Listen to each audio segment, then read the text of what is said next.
na na na na na na na na.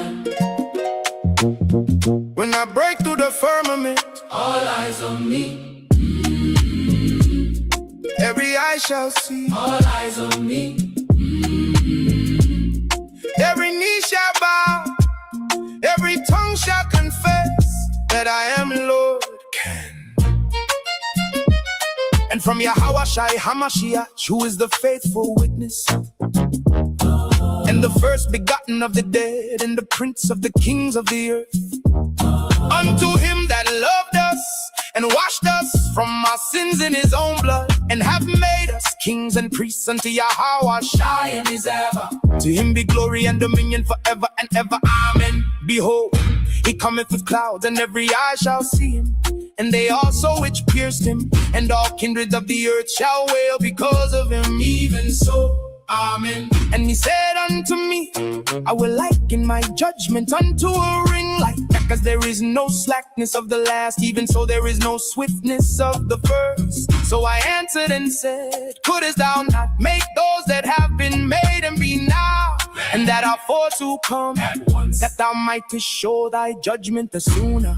To everything there is a season, and the time to every purpose under the heaven. What profit hath he that worketh in that wherein he laboreth? I have seen the travail which Yahweh hath given to the sons of men to be exercised in it. He hath made everything beautiful in his time. Also he hath set the world in their hearts, so that no man can find out the work that Yahweh maketh from the beginning to the end. Because sentence against an evil work is not executed speedily. Yo! Therefore the heart of the sons of men is fully set in them to do evil. But it shall not be well with the wicked. Where wast thou when I laid the foundations of the earth? Declare, if thou hast understanding, for my thoughts are not your thoughts, neither are your ways my ways. Saith Yahweh. For as the heavens are higher than the earth, so are my ways higher than your ways, and my thoughts than your thoughts. And he said unto them, it is not for you to know the times of the seasons, which the Abba hath put in his own power. But of that day and hour knoweth no man, no, not the angels of heaven, but my Abba only. But as the days of Noah, so shall also the coming of the Son of Man be. And then shall appear the sign of the Son of Man in heaven. And then shall all the tribes of the earth mourn, and they shall see the Son of Man coming in the clouds of heaven with power and great glory.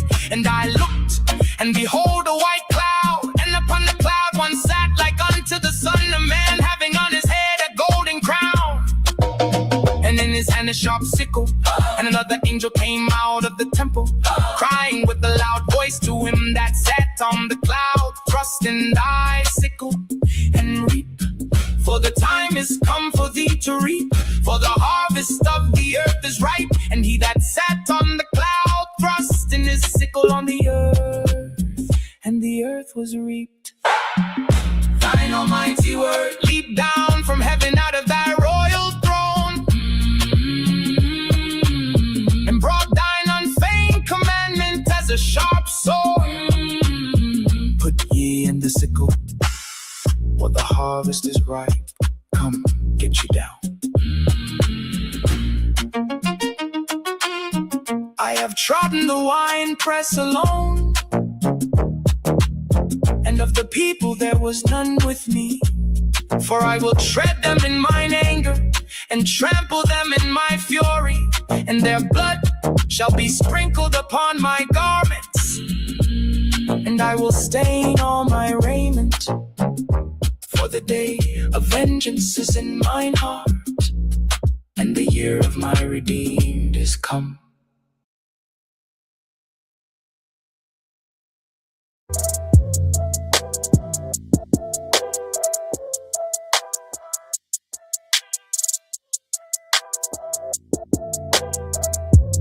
Set apart the mode. Every day is about them kingdom goals. Proverbs 26 and 4. Show me who my friends and who my foes.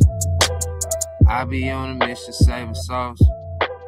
sharing all the knowledge he bestows. Always trying to say what I don't know. Count it all joy, let it go. Gird up in the scripts, hit the streets, I'm on the road. Ruach in me, pouring to me till I overflow. Let me be a light unto those in affliction. Open up the gates, let my people out of prison. See you disdain, bring it out anyway. They don't wanna listen, cry loud anyway. Tree by the waters, bearing fruit shall not be moved. Trusting in Yahweh, you can win and never lose. Ruach in me, pouring to me till I overflow. In and out of season, on a mission, saving souls. Keeper of the law, I'm just doing what I'm taught. Set apart the mode, I put off the mortal clothes. Ruach in me, pouring to me till I overflow. In and out of season, on a mission, saving souls. Keeper of the law, I'm just doing what I'm taught. Set apart the mode, I put off the mortal clothes. Set apart the mode. Wisdom is more valuable than gold. All we know is stick to the coast. Salvation is a straight and narrow road. Torah is the only life we know. But Sorah is that good seed we sow. Only good soil where it grows. I do not control how it goes.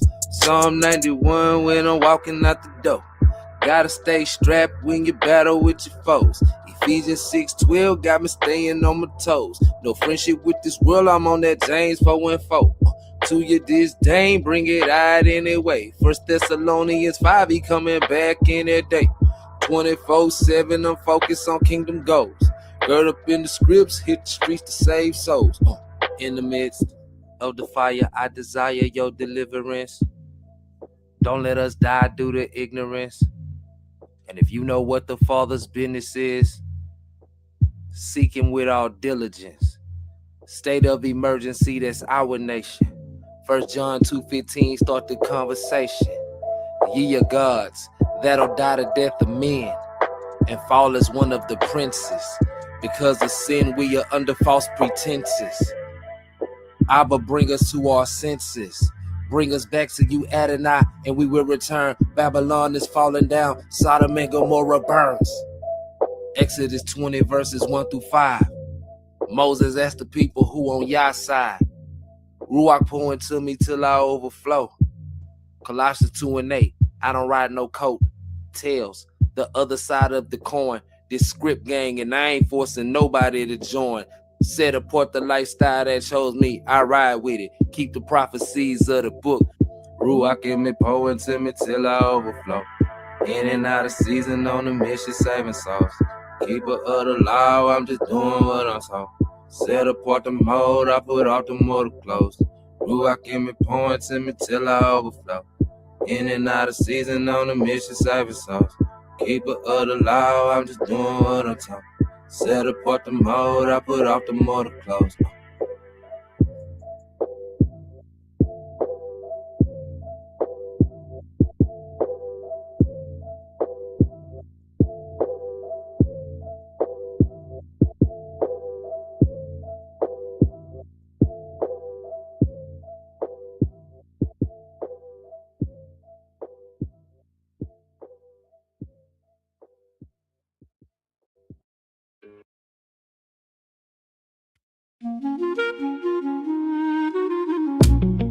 Never trust thine enemy.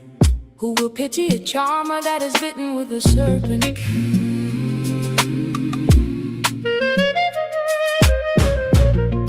Never trust thine enemy. Who will pity a charmer that is bitten with a serpent?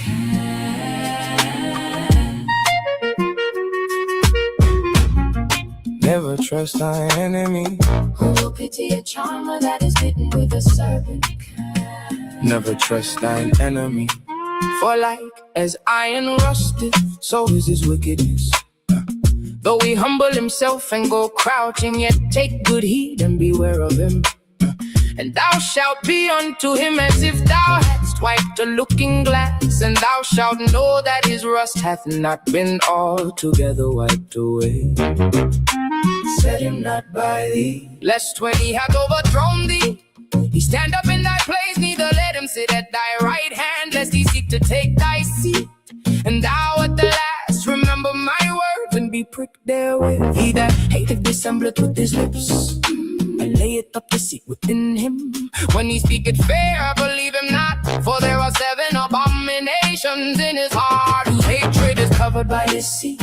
His wickedness shall be shewed before the whole congregation. Whoso diggeth the pit shall fall therein, and he that rolleth the stone, it will return upon him. A lying tongue hateth those that are afflicted by it, and a flattering mouth worketh ruin. He hath put forth his hands against such as be at peace with him. He hath broken his covenant. The words of his mouth were smoother than butter, but war was in his heart. His words were softer than oil, yet were they drawn swords. I will cry unto Yahweh Most High, unto Yahweh that performeth all things for me. He shall send from heaven and save me from the reproach of him that would swallow me up. Selah.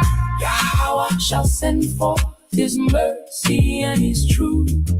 My soul is among lions, and I lie even among them that are set on fire. Even the sons of men whose teeth are spears and arrows, and their tongue a sharp sword. Be thou exalted, O Yahweh, above the heavens. Let thy glory be above all the earth. They have prepared a net for my steps. My soul is bowed down.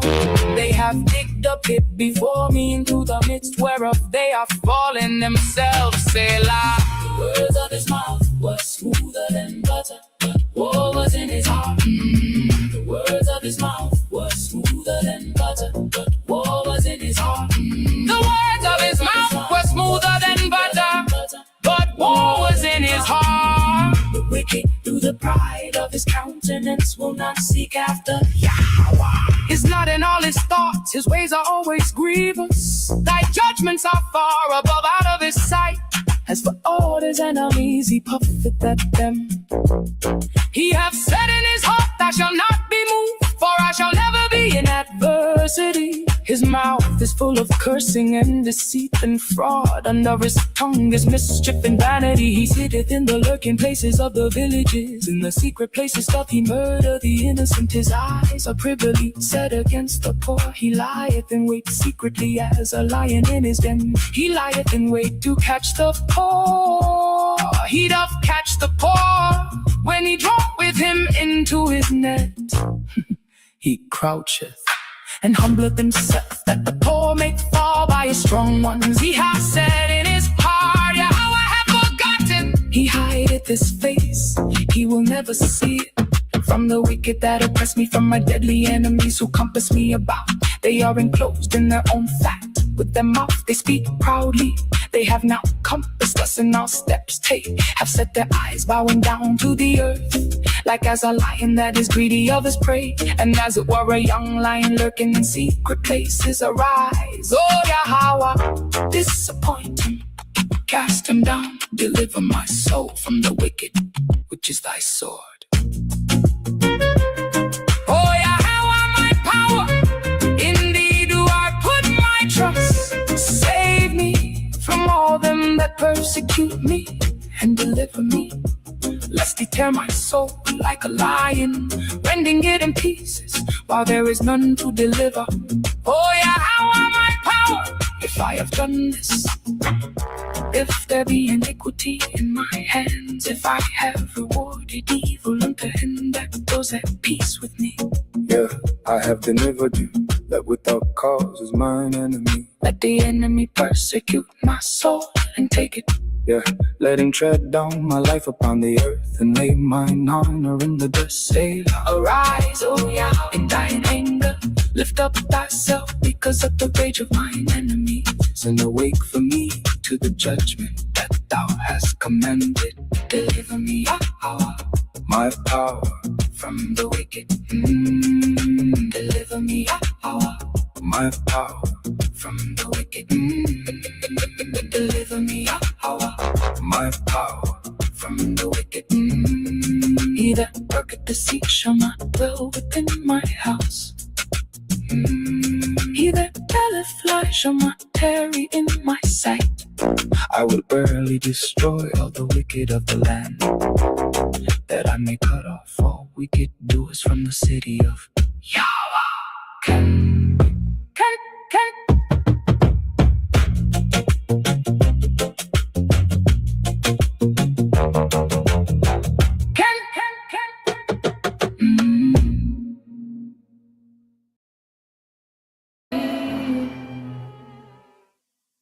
Ya Baraka, Ya Baraka, Yahweh, Yahweh, Waya Shamaka, Waya Shamaka, Yahweh, Yahweh, Yahweh, Yahweh, Hanyawa Al Yak, Hanyawa Al Yak, Waya Khanka, Waya Khanka, Yahweh, Yahweh, Yahweh, Yahweh, Wanyawa Al Yak, Wanyawa Al Yak, Wayasham, Wayasham, Laka Shalom, Laka Shalom, Yahweh Bahasham, Yahweh Bahasham, Yahweh Shai, Yahweh Shai, Barak Rapah, Barak Rapah, Yahweh, Yahweh, Yahweh Bahasham, Yahweh Bahasham, Yahweh Shai, Yahweh Shai, Barak Rapah, Barak Rapah, Yasha Allah, Yasha Allah.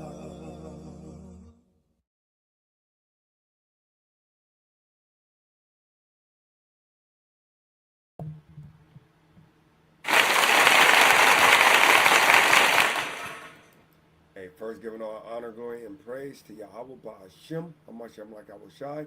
Hey, the world only knows Yahweh as God. The world only knows Yahweh Shai as Jesus. Hamashiach will be the Christ. Hey, Shabbat Shalom to everybody. Shabbat Shalom. Giving all honor, glory, and praise, man. My name is Ariyah. Brother Yawasat. Shalom, shalom, brother Hoshaya, shalom. Shalom, brother Atazawan. Shalom, shalom, man. Big Jude in the building. Come, man. Hey, all praises to the Most High. Hey, all praises. And I know you see the title of the lesson, Never Trust Thine Enemy. You know, for as iron rusteth, hey, so do he, man. So, hey, you can never, pity a snake charmer, right? So, with all honor and glory and praise, hey, anybody got an opening precept before we go into this thing? Because, hey, we got some videos we want to watch, right? That's going into, what's going on that shows you, right? So I'll pull my opening precept real quick. Hey, my opening precept is coming from the book of Psalms, chapter 83 and verse 1. Psalms 83 and verse 1, right? Because it goes into some of the enemies, that the Most High have, man. Right? So the book of Psalms, chapter 83. I'll get it for you, King. All right, Khan, bring it out, King. 83. Start at the top. All right. This is the book of Psalms, chapter 83 and verse 1. And it reads, Keep not thou silence, O God. Hold not thy peace, and be not still, O God. For lo, thy enemies make a tumult, and they that hate thee have lifted up the head. Go ahead. Verse 3, they have taken crafty counsel against thy people and consulted against thy hidden ones.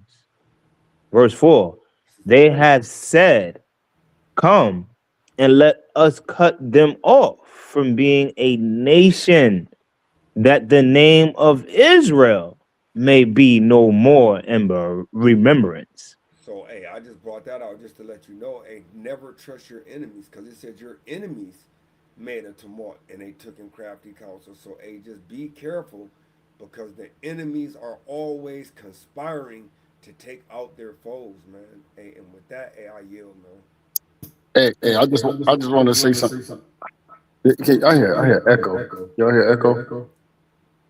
Yeah, Yeah, I hear echo too. Yeah, yours too sound like that, King. How sound better now? yeah, you sound better. Oh, okay. Hey, all praises. So first off, Arya, that's a great scripture to start with.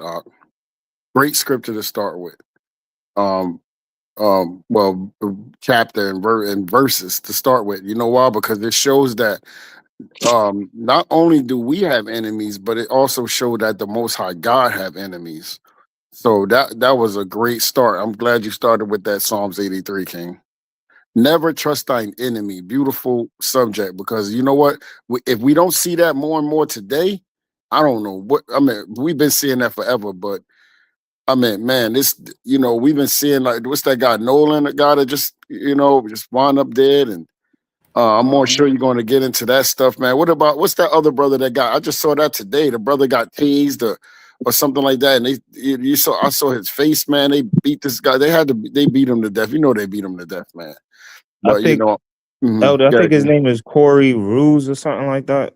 that's the one that supposedly got tased or something like that, He or got tased tased himself. and they tased him first, and then they shot him and Wow. killed him. Hey, did they say he tried to tase himself or something like that? Nah, I was telling the brothers this yesterday or today, this morning or whatever, that he pulled out a knife on the officers. So probably trying to protect himself from, you know what I mean? I mean, wow, it's crazy. At this time, in this day and age, Elder, a lot of people don't want to get George Floyd.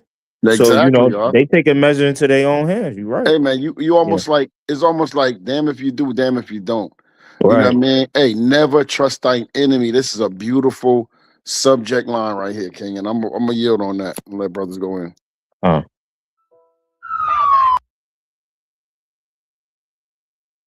I got an opening precept, King.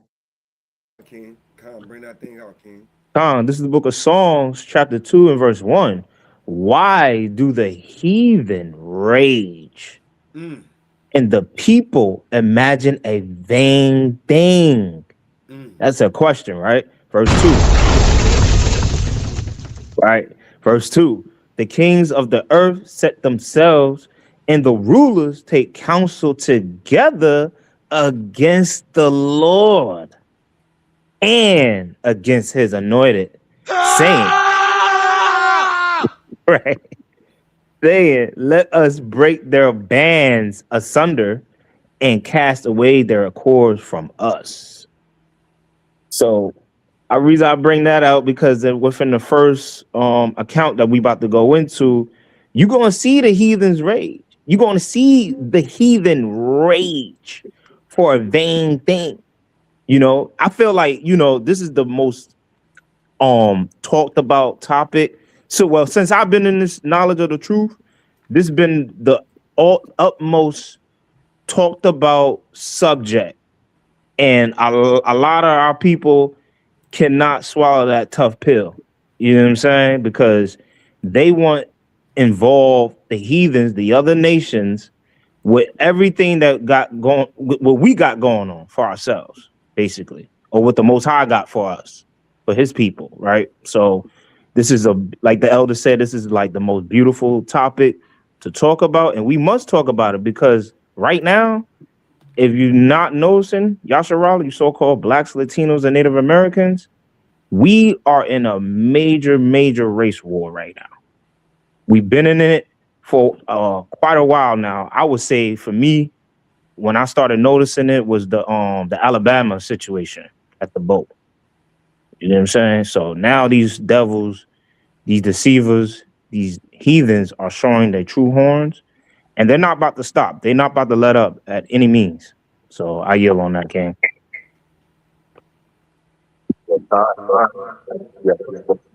Glory to Yahweh B'Shem Yahushua.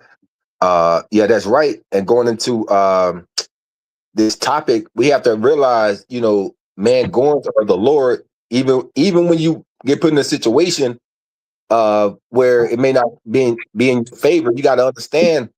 Like, we got to understand, to us, is chastisement or is judgment from the Most High, right? Because we know we have enemies, even of Israel. We have enemies even in Israel. Pretty much whoever's not, doing the will of the Most High could be an enemy of Israel. With other nations, I know in America, we always say so-called white man, the Edomites, but you got all the other nations. You got the Moabites, the Ammonites, the Hamites, so there's a lot of enemies of the Most High, especially those that are not of the circumcision. This is James 4:4. The book of James, chapter 4 and verse 4, it reads, "You adulterers and adulteress, know ye not that the friendship of the world is enmity with the Most High? Whosoever therefore would be a friend of the world is the enemy of Yahweh, right? Enemy of God. So you can become an enemy of God, right? Just by loving this world, too much, doing the things of the world, being careless, not, concentrating on the law, statute, commandments. You can become an enemy of the Most High. And I yield with that. Hey, if nobody else got to go in, I just want to go in what Yawasop just said, but I'm gonna let anybody else go in right now. Yeah, But I ain't yeah. got that. Y'all can rock out. I'm listening. Hey, I just want to say something real quick though on what our brother Yawasop brought up. Hey, brother Yawasop, let me and for everybody, right?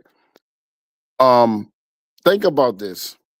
If you're enemies, if you're friends with the world, you are enemies of the Most High God, and you are enemies of us. Like you said, that it's more than just the so-called white man. It's our own people that are enemy. Hey, look, they're recruiting our people to come at us, right? So Hey, our and go ain't ahead, that King. perfect though? Because think about it. All Mm-hmm. throughout history with the Black Panthers and Right. everything, how did they infiltrate them? The same thing. They use our own people, right? Hey, I yield, King. But look, when you're friends with the world are the people, the worldly people. You understand what I'm saying? So of course you're enemies to anything that's not of the world. That's why they look at us the way they do. Our own people be ready to attack us for teaching them the truth more than the heathens because they're friends with the world. They love the world. So hey, that's just what it is, man. Um, can I just bring out one precept? Come on, you got it, King. Uh, and this is one of the main reasons why our people they love Egypt, right? I'm gonna go to Isaiah 31, King, and 1. And this is the main reason why our people they love this place, man. This is their protector. They don't believe in the Most High. We try to teach our people that, hey, our God is our savior, right? But they love this military. They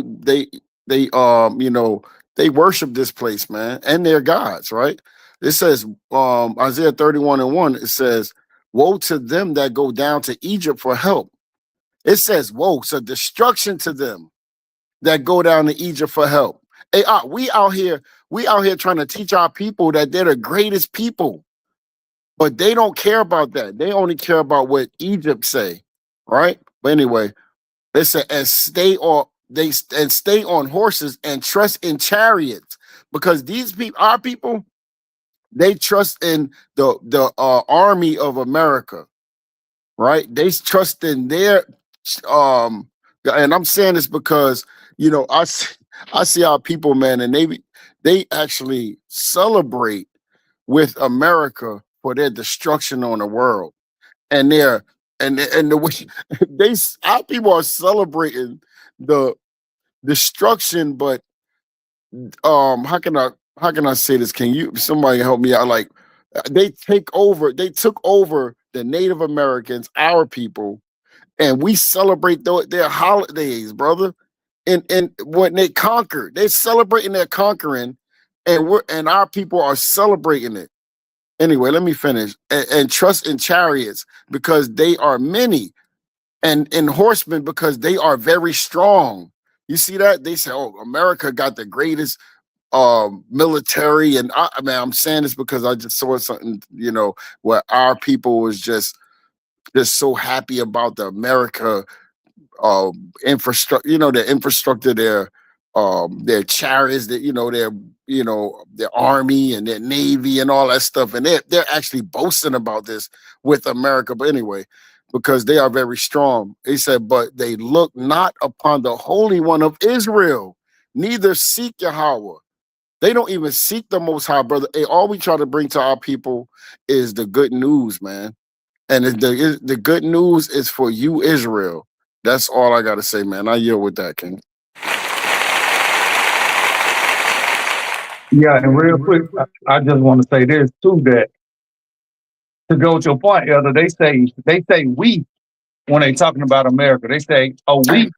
we got the best armor. Or we gonna do, our people. That's how they talk. They say we, so they let you know that, like, bro, our job ain't done, bro. Our job ain't done. As teachers of this word, bro. Bro, we in these last days, we in the fourth quarter, bro. We should be teaching even harder and even mightier right now, bro. You know what I'm saying? Because the time is drawing near. Hey, it's high time that our people wake up out of their sleep, man, and come back to the law, statutes, and commandments of the Most High God, man. Hey, for the deacon, push the damn button, man. And with that, I yield. Hey, Jeremiah, you in the spirit, King. That's exactly what I be hearing. And that we get to me, Art.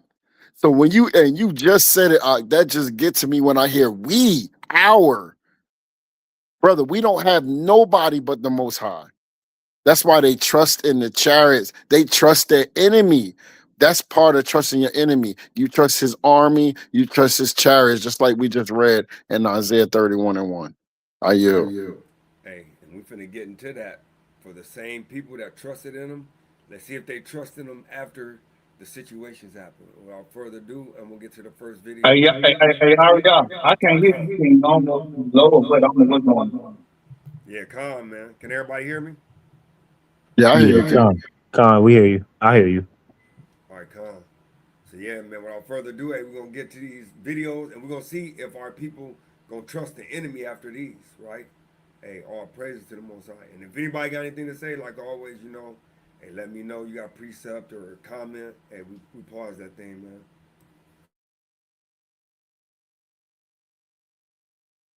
man.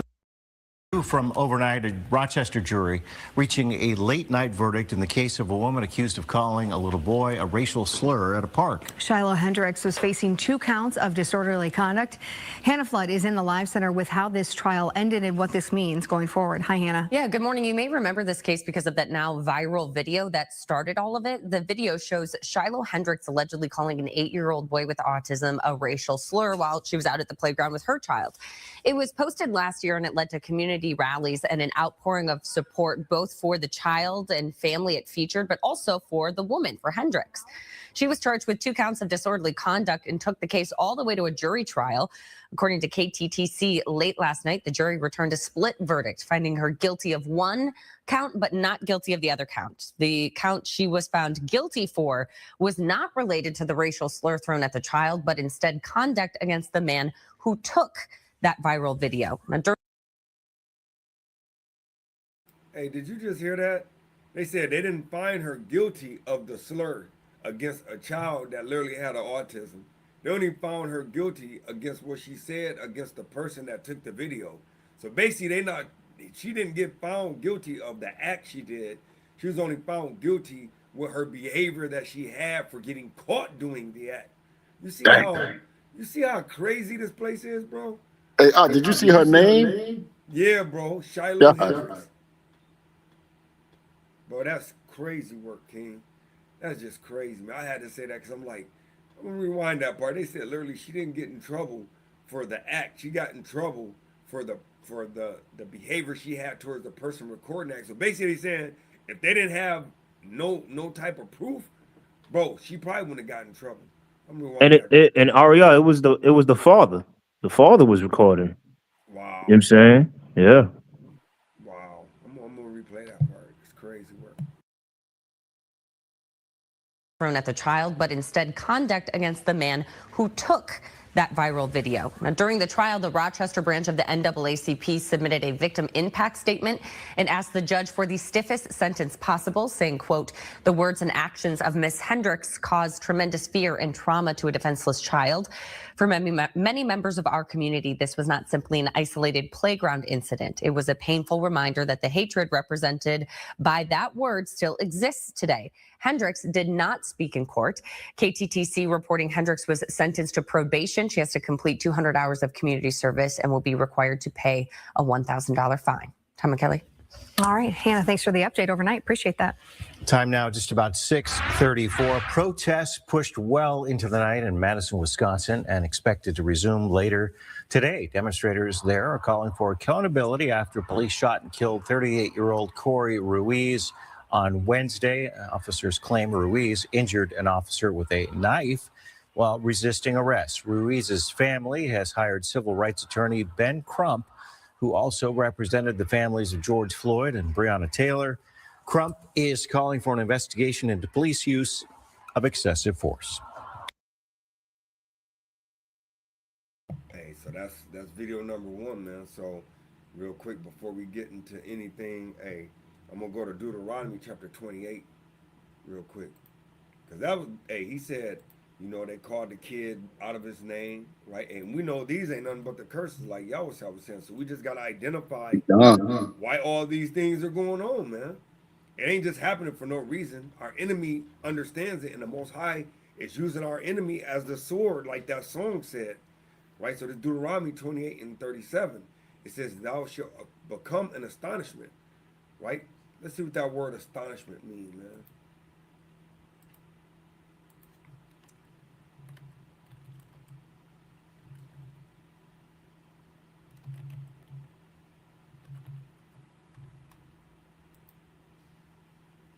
Astonishment. Astonishment is a noun that means a state of very surprise, extreme amazement, or shock. It happens when you see or see something that's so unexpected that it leaves you momentarily stunned, right? So, hey, so they made it to where basically when somebody see us, they almost like, whoa, whoa, hold up. Like we almost like quote unquote a black plague, you know what I'm saying? And that's what they made us like. So they said we will become an astonishment, a proverb, right? And a byword. A proverb is a wise saying. Like, you know, we love watermelon and chicken, you know. Wetback would be a byword, you know. Nigger would be a byword. You know what I'm saying? Rich port. So all these things, he said, were going to happen to the Israelites for a curse.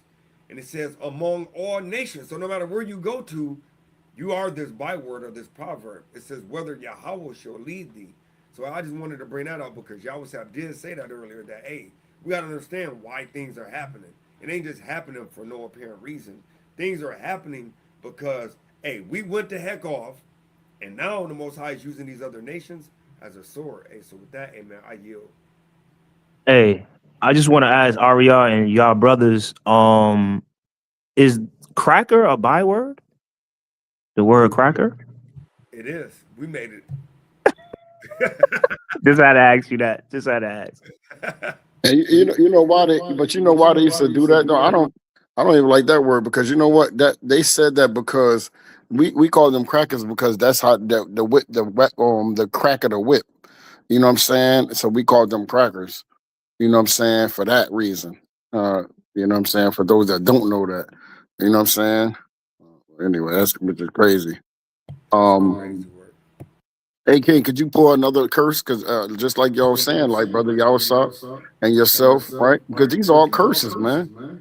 We did this to ourselves. Hey, we did this to ourselves, and a lot of our people just wicked. And the Most High is using them as that cracker, that cracking whip, Man. right? Deuteronomy 28 and 50, King. It's the book of Deuteronomy, chapter 28, verse 50.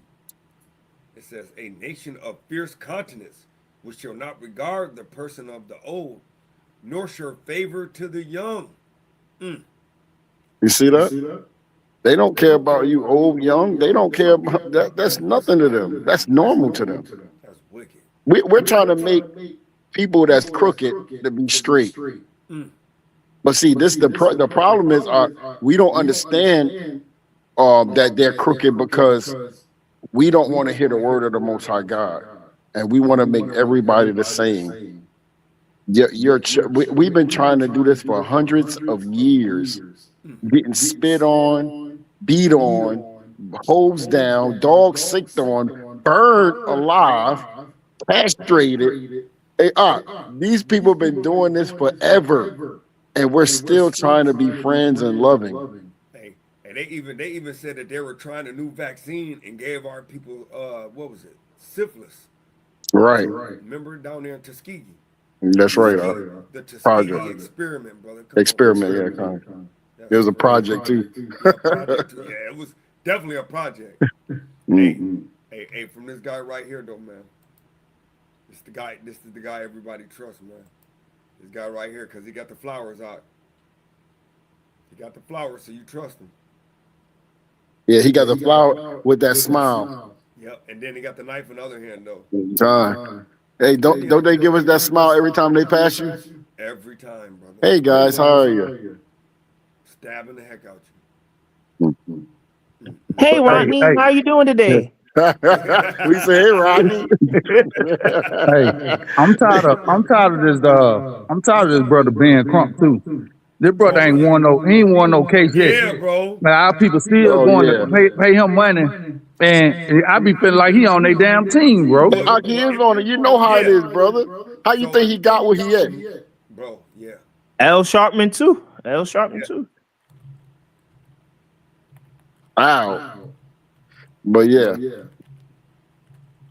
They all the hey, you know what's so crazy, King? You see that knife he got in his other hand?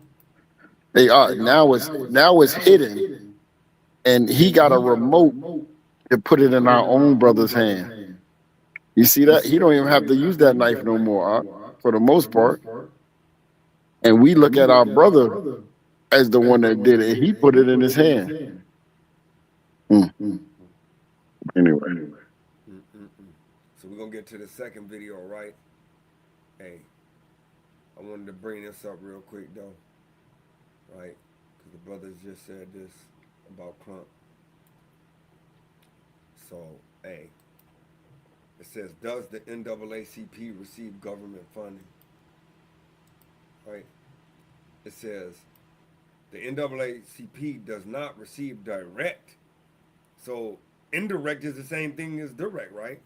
It says ongoing federal funding for its core operation. It is a nonprofit organization that relies primarily on individual donations, membership dues, corporate sponsorships, and grants from private foundations. However, the NAACP can receive government grants for specific projects or programs that align with its missions. Wow. Wow, thanks. That tell you everything you need to know. Come on, brother. It says, such as voter registration drives, legal aid for marginalized communities, or community development initiatives. These grants are typically competitive and awarded for targeted brother. It said is awarded for targeted purposes, brother. Come on, brother. Not as a general operating budget. In addition, the NAACP may collaborate with government entities or participate in federally supported programs, but it does not receive direct appropriations for the U.S. government. So it's letting you know, yeah, they might not directly be on the payroll, but at some points they can get payroll endorsements, right? So without further ado, we're gonna get to the second video, man.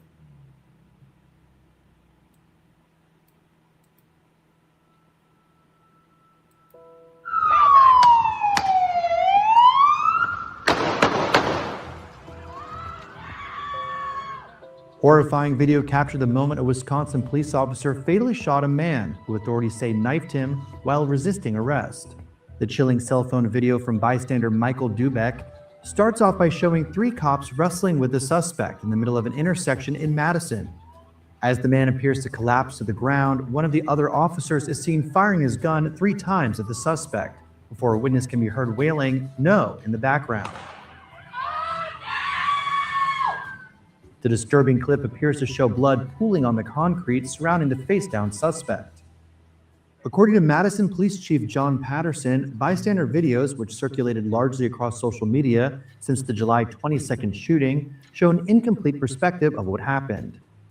I will say that I'm aware of cell phone video that has been shared and circulated online depicting this incident. I ask the community recognize that there is other video that they have not seen that's not circulating online that will be reviewed as a part of this investigation. Cops have been responding to calls that someone was trying to enter parked cars in the neighborhood. When the harrowing incident unfolded, Patterson said. The suspect fled on a bike through nearby backyards in an attempt to get away before officers intercepted him in the street. During a brief scuffle, cops say the man then pulled out a knife and injured the same police officer who later shot the suspect. The officer, who was described as a veteran cop, has yet to be publicly identified. The suspect was identified as ex-con Corey Ruiz, who later died at a local hospital. The deadly incident has sparked fury in Madison, with protesters taking to the streets, as well as the site of the shooting. So what y'all think about that, man? Unbelievable.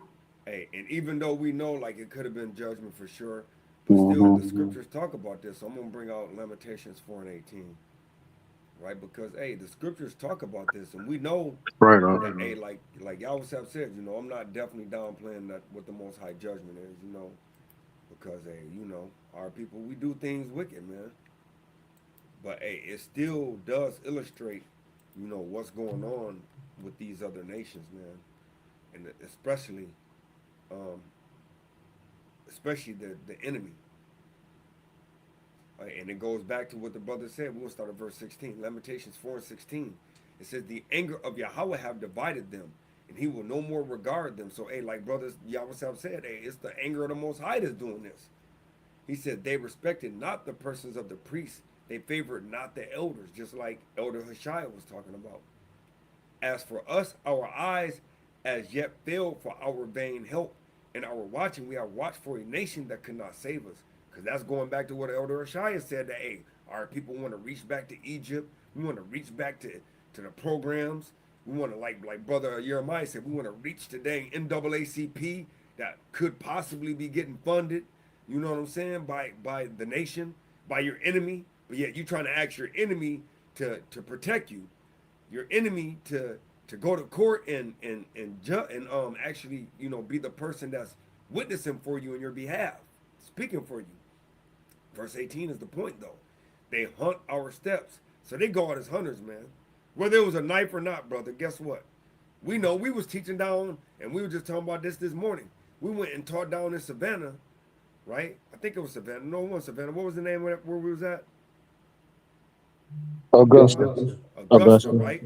We literally down there, and because it just so happened to be the 4th of July, and they looking to pull people over that look like us, they pull us over, run us out. We literally tell them that we're here to teach the Bible, and they pull us out the car, searching through the car, trying to find all kind of anything, and didn't find anything but Bibles and more Bibles, right? So it says they hunt our steps, that we cannot go in our streets. Our end is near. Our days are fulfilled. Our end is come. So, hey, you know, it just goes back, you know what I'm saying, even goes into who our persecute are with the Eagles. But, you know, I just bring that precept out because, hey, we get hunted, man. Just like we live game, like we a deer or a bison or something of that nature. That's how we get treated in the streets, man. So, hey, with that, man, I yield. Yeah, Con. I heard echo. That's me echoing? I heard echo. You can hear me? Yeah, Con, you good, King? Okay, Con. Yeah, that's right. You know, and the thing is, you know, this is what the word teaches us. See, the word it's a history book. And see, that's why you have to be always, you know, mindful of the word, you know, because it tells us how to conduct ourselves. I think you put that chart up earlier, not the chart, but the five categories of laws that we have in yeah, and that's and that goes into civil, right? How to be civil amongst the nations when we are in the enemy's land. See, Israel, they have fooled the Israelites, man. They fooled so-called blacks, Hispanic people into thinking, like I was telling us about it recently, this is a punishment for us. You were brought here for a punishment. This is not your rest. It's not our homeland. Only thing we should be doing here is keeping the commandments to the best of our ability while we're in captivity, right? And building towards the kingdom, putting our brick in. That's it. I mean, what else you looking for, right? This is Matthews 5 and 25. And I got another one in Psalms 42, I think. This is Matthews 5 and 25.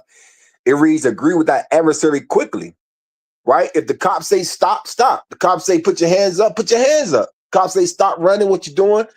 Hey, it ain't nothing about being soft. We know they are enemies, right? Those Edomites, especially the ones that wear them badges, these are not regular cops, Israel. These are military personnel. They was taught to kill. They wasn't taught to have a civil conversation with you in the midst of you committing a crime. That's their MO. They see that crime, it's time to go. They get aroused out of it, they get a kick out of it. It said, agree with thy adversary quickly while thou art in the way with him.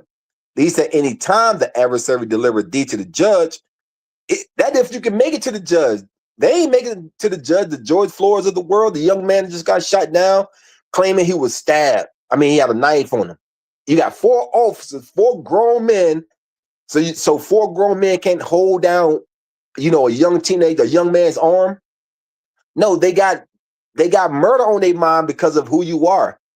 Not a black man, but they know you're an Israelite. They know you special, right? And so it says, least any time the adversary delivered thee to the judge, and the judge delivered thee to the officer, and thou be cast into prison. See that? So you have to agree with these Edomites, man, these other nations, right? Whatever, because you got mostly in rural America, there's Edomite cops, but you got cops of our own nation.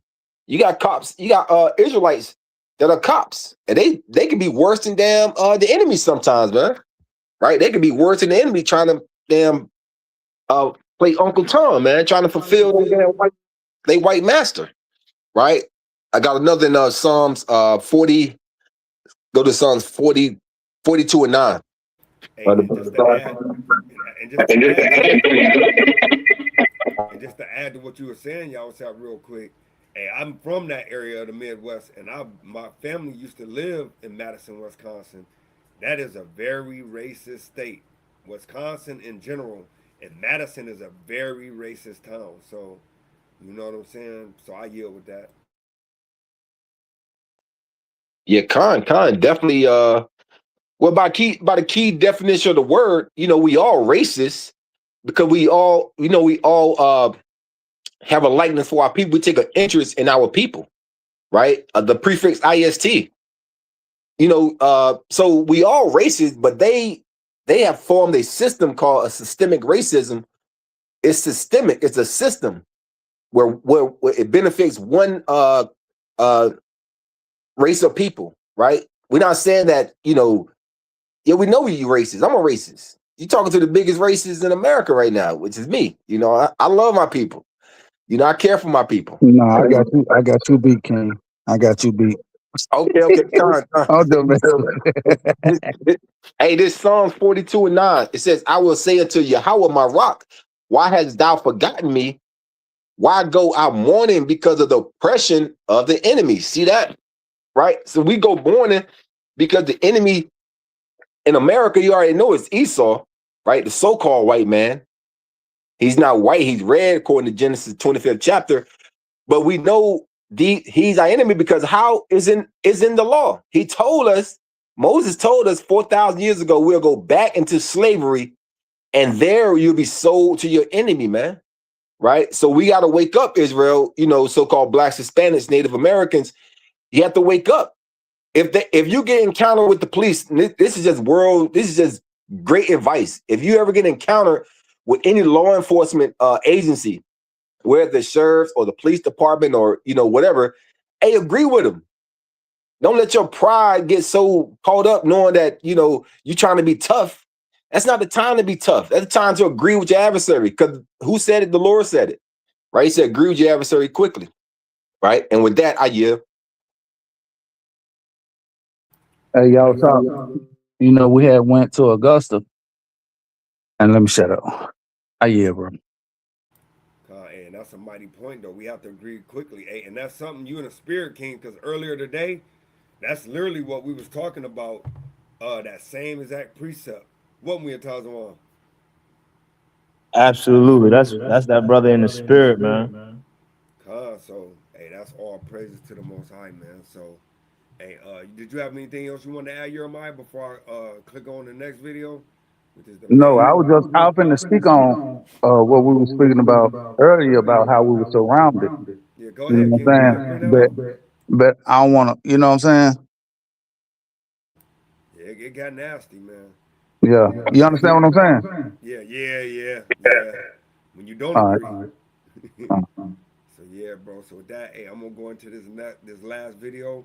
Hey, it's about 30 minutes long. So hey, brothers got precepts they want to pull, cause this is Yeah, the topic. I got a couple right now. All right, con. Cause All right, this go is ahead, King. definitely the topic at hand, man.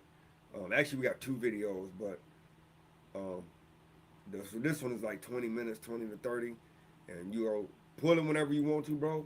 Let me know whenever you need to pull it, and I'll definitely stop. Okay, calm, King. Con. So with that being said, I'm gonna go ahead and you know what I'm saying, go with this. Several things about this case are landing at the same time tonight, and by tomorrow, the biggest one of all finally arrives. A boat pulled away from a remote Mississippi island at 4:31 in the afternoon. It had brought 4 teenagers out that morning. It came back with 3. Nobody flagged it down. Nobody called for help right away. The boat just kept moving. Back to the dock, into a nearby bayou, back to the dock again, then over land to a house across the water. Hours passed before anyone reached out to the Coast Guard at all. 2 days later, searchers found what was left to find. An 18-year-old who never missed a family dinner, never once broke his word to his teammates, was gone. Since then, this case has pulled in federal agents. A sitting judge has said her own family is now living under threat. A young woman who stayed quiet for weeks has finally said, directly, what she actually knows. And tomorrow morning, his family will lay him to rest, with 2 autopsies still unfinished and no official answer for how he died. Tonight, before that happens, we're going through everything that's landed, carefully, and separating what's actually been confirmed from what's still just being said. Quick note before we get into it.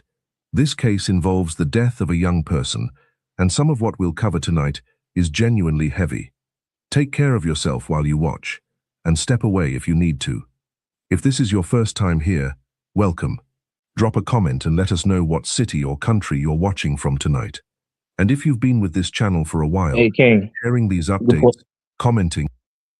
I saw a video earlier today. I don't know how accurate and is this video showing that Nolan Wells was body slammed, like power bomb on concrete. Edomite, Esau power bombed him. I don't know if it's him or not. The video is kind of blurry. You could barely see, but they saying that it's him. You know what I'm saying? So I was just letting y'all know that.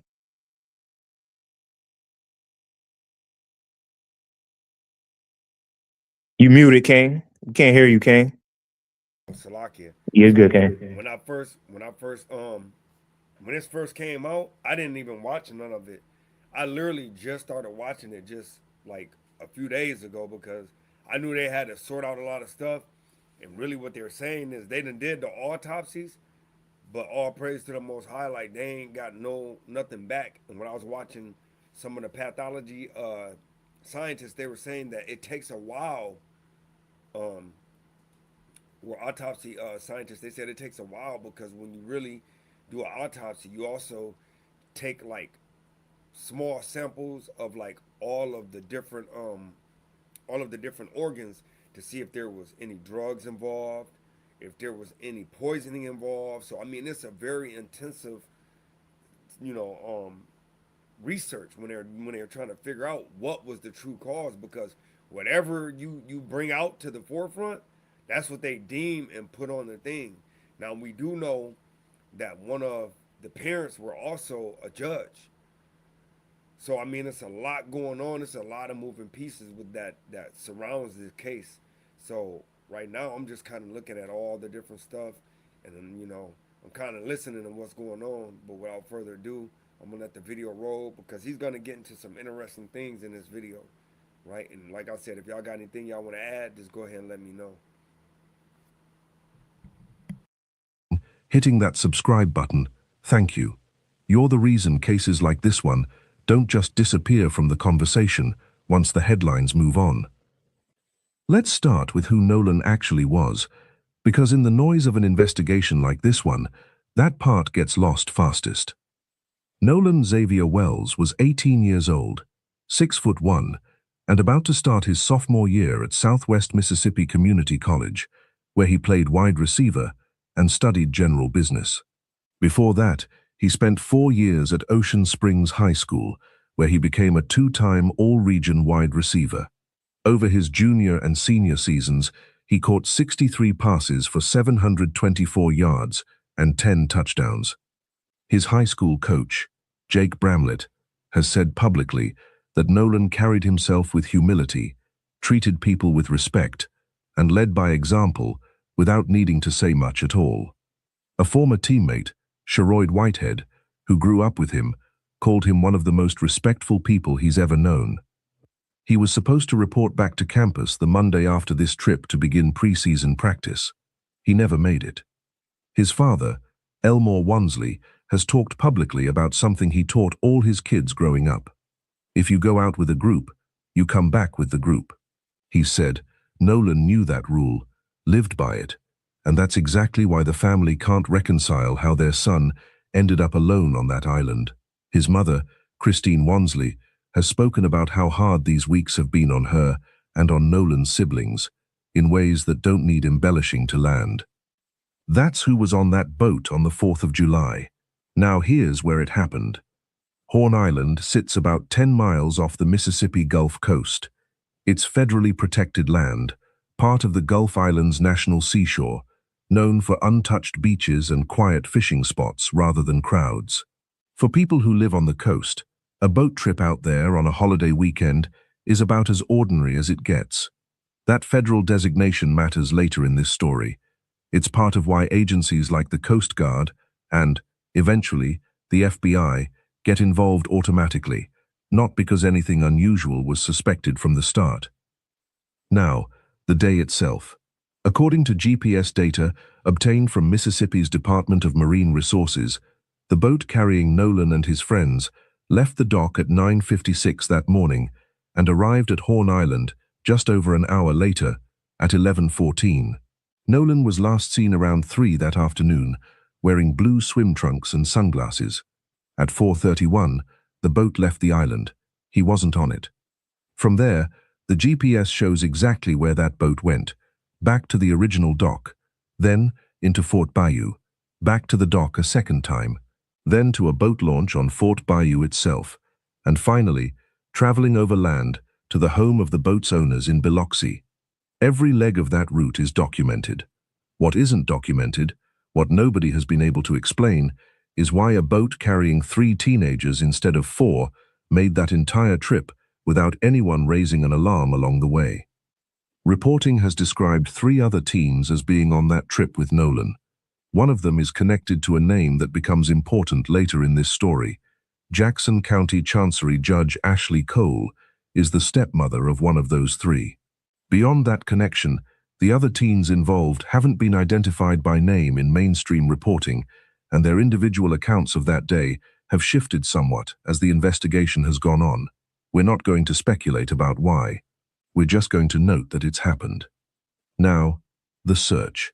A friend called the Coast Guard around 11 that night, July 4th, but the Jackson County Sheriff's Office didn't formally request Coast Guard assistance until around noon the next day. That's roughly 13 hours between the first call for help and an official multi-agency search beginning. Nobody has offered a detailed public explanation for that gap, and we're not going to fill it in with guesses. It's simple. Yeah, I was about to tell you to stop right there too, Ari. I got something to say about that. Right? And my whole thing is like, if it was a 13-hour gap, Damn. like, brother, that don't raise a flag. Like, Don't. I'm just saying, because that's crazy work. Like, so this young man been missing for 13 hours. Mm-hmm. The boat went out with 4 people and come back with 3 people. Yep. But ain't nobody reached out to the parents at no time in the middle At there. no time, brother. Like, oh, just to let you know, your son got off our boat and they went with somebody else that we don't know, but he said he knew, or whatever it may be, but you're gonna wait until now his body is dead. Like, oh, he went somewhere. Like, bro, it's just a lot of red flags, King. Yep. So, hey, you got it though, King. Nah, I was gonna say the same thing, King. Like, but see, like what brother Yawasat was saying, when it comes to the other nations though, how fast do they react towards Oh their own man, people? I guarantee you, if the other people, so-called white people, right? One of them are missing, hey yo, the whole state gonna know. yeah, Everybody's gonna go on look out for that person. yep, We got accounts. We got forensic science. We got all the accounts in history of people going missing, and they doing everything they can. The whole village or the community go out and search for the little girl or the little boy. And I'm talking about they go hard. They got the hound dogs out there con, sniffing them out. But con, yet, when it comes to our people, look what we get. Look at the actions that we get behind it, bro. yeah. 13-hour gap. Come on And now. then they saying, well, we don't know what happened, like you said, but then they're not making a full blown out effort to Yep, find out what's going on. that's right. You know, Are you okay? but it makes sense though because if the Most High said that He regard them as as a small dust on the balance, right? Isaiah 40, then it makes sense though why they feel the same way as us because on this earth it's the opposite of what the Most High deems. So if the Most High look at them as a very small dust on the balance, then they look at us as a very small dust on the balance. So this place ain't nothing but the opposite of the Most High. They go against everything of the Most High, man. Right? Matter of fact, ain't that Second Thessalonians? Let me get that real quick. Yeah, Since con. we're talking about the enemy, man. Right? Because the enemy is anybody that isn't a friend of the Most High, right? And we know a friend would be somebody that loves God, right? This is the book of Second Thessalonians 2 and 3. This is what Brother Tazawah was reading today. It said, "Let no man deceive you by any means, for that day shall not come except there be a falling away first, and the man of sin be revealed." That would be Satan, the son of perdition. So that would be his children. Now he's talking about the son, right? Who opposeth and exalted himself above all that is called God, or that is worship, so that he as God sitteth in the temple of God, showing himself that he is God. So hey, he literally letting you know that this guy literally is putting himself in the replacement point of God, man. Right? So And on top of that, I'm glad you just brought that up because one of they just said it, the stepson or stepmom or something like that is a is judge. literally a judge. Mm. So how far are they trying to keep this thing on the wraps so the public will not know? And many of us will be deceived. Not us, not the servants of the Most High God, but the world, our people that need to come back to Him before it's too late. Even right, even the other nations, they getting deceived too, because some of them, somewhat Got him. Got him, right, King. got Got them, him. got them. Hey yo, get Jeremiah 16:16 real quick for edification purposes. I think not 16:16, 16:19. I think it is. 19. Yeah. Yeah.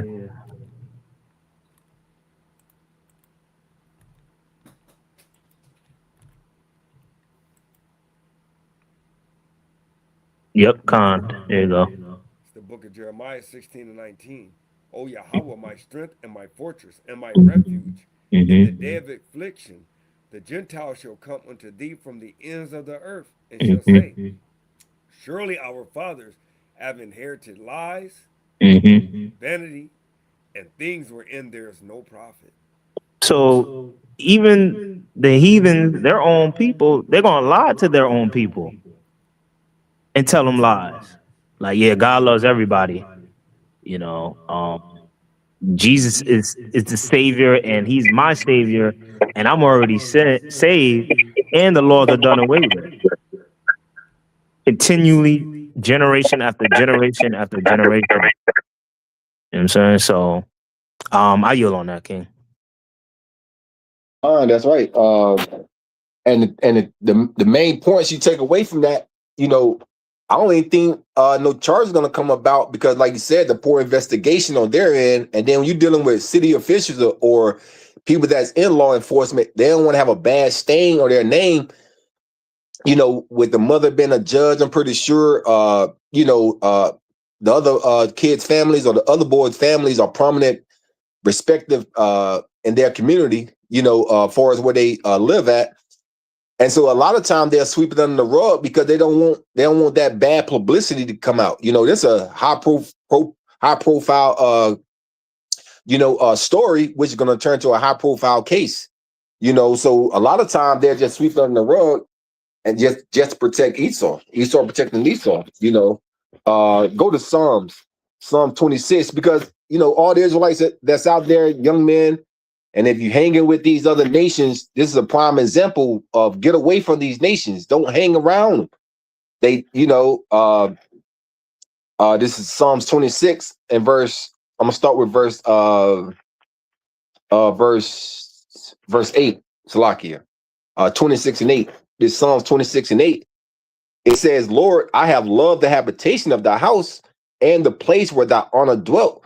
See, we love being in the house of the Lord. That means being around righteous brothers and sisters, man, that's in his knowledge and have the knowledge of the Lord and bind it up in their forehead. Always striving to keep the commandments, always striving to lift a brother up, a positive brother, a positive young lady. You don't want to hang around these other nations, especially Esau. Outside of work, whatever you got to do, outside of your job, your boss, you know, you may run into one of the damn grocery store, right? This is my pet peeve, right? And I be challenging myself every time I have to do it.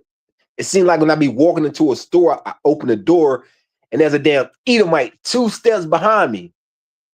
And Lord knows, you know, just by the grace of, just by being wise, I kind of hold the door for Esau, man. But that shit be bugging me, man. It be bugging me. I don't even want to hold the door for him. But anyway, it said, Lord, I have loved the habitation of thy house and the place where thy honor dwelleth. This is the point right here. Gather not my soul with sinners.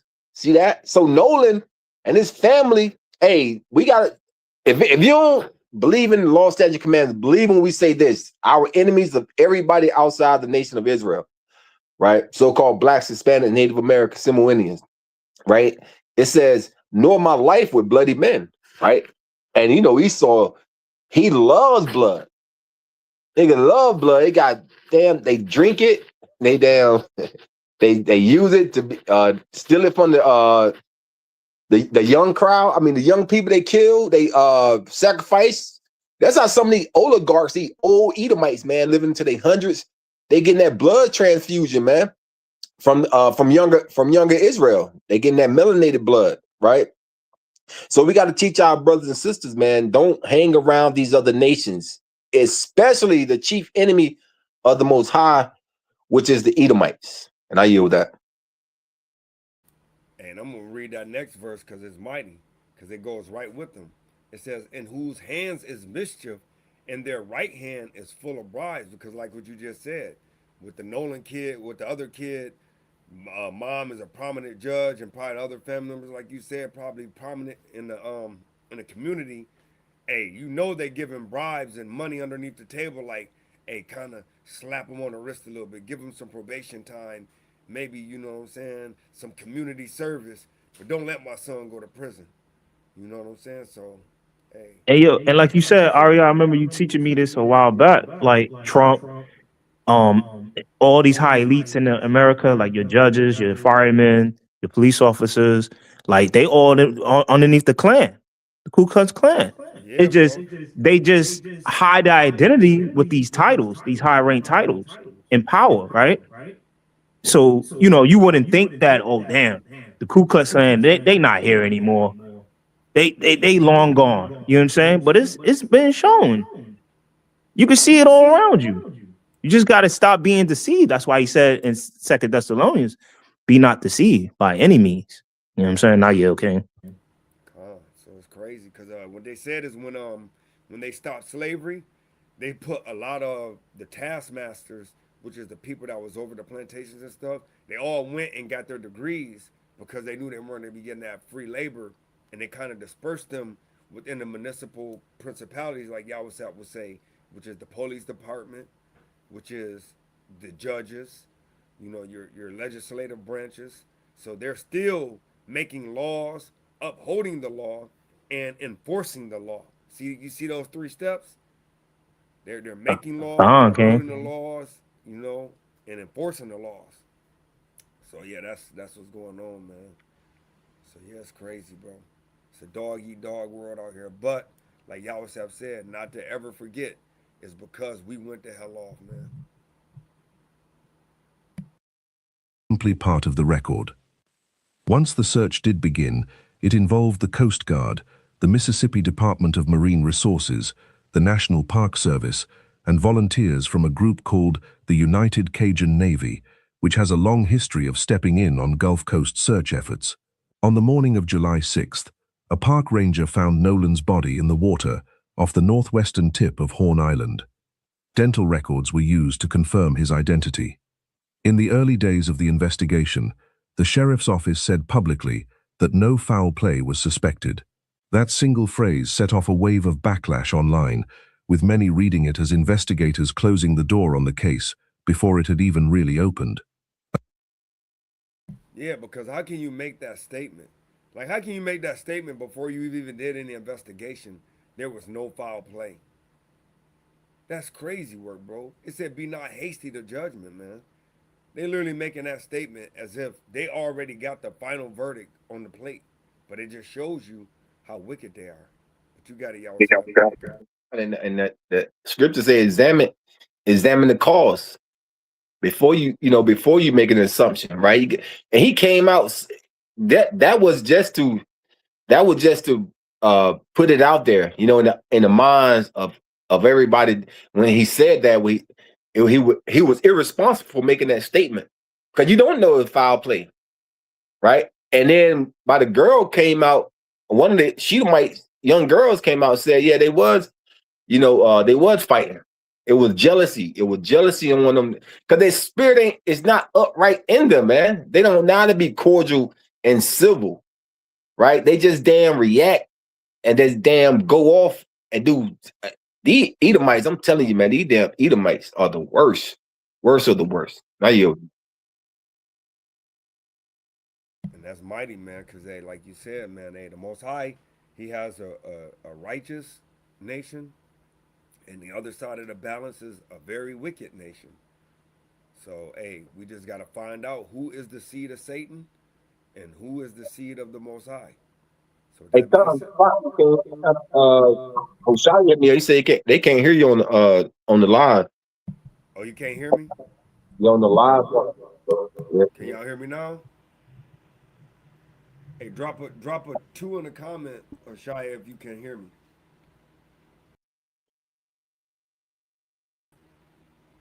Hey, Shia, if you can hear me, drop a 2 in the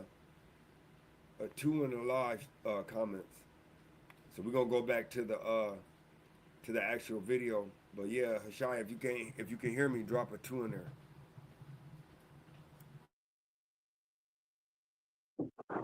A coroner later clarified what that statement actually meant, that there were no obvious, visible signs of trauma on his body at the scene.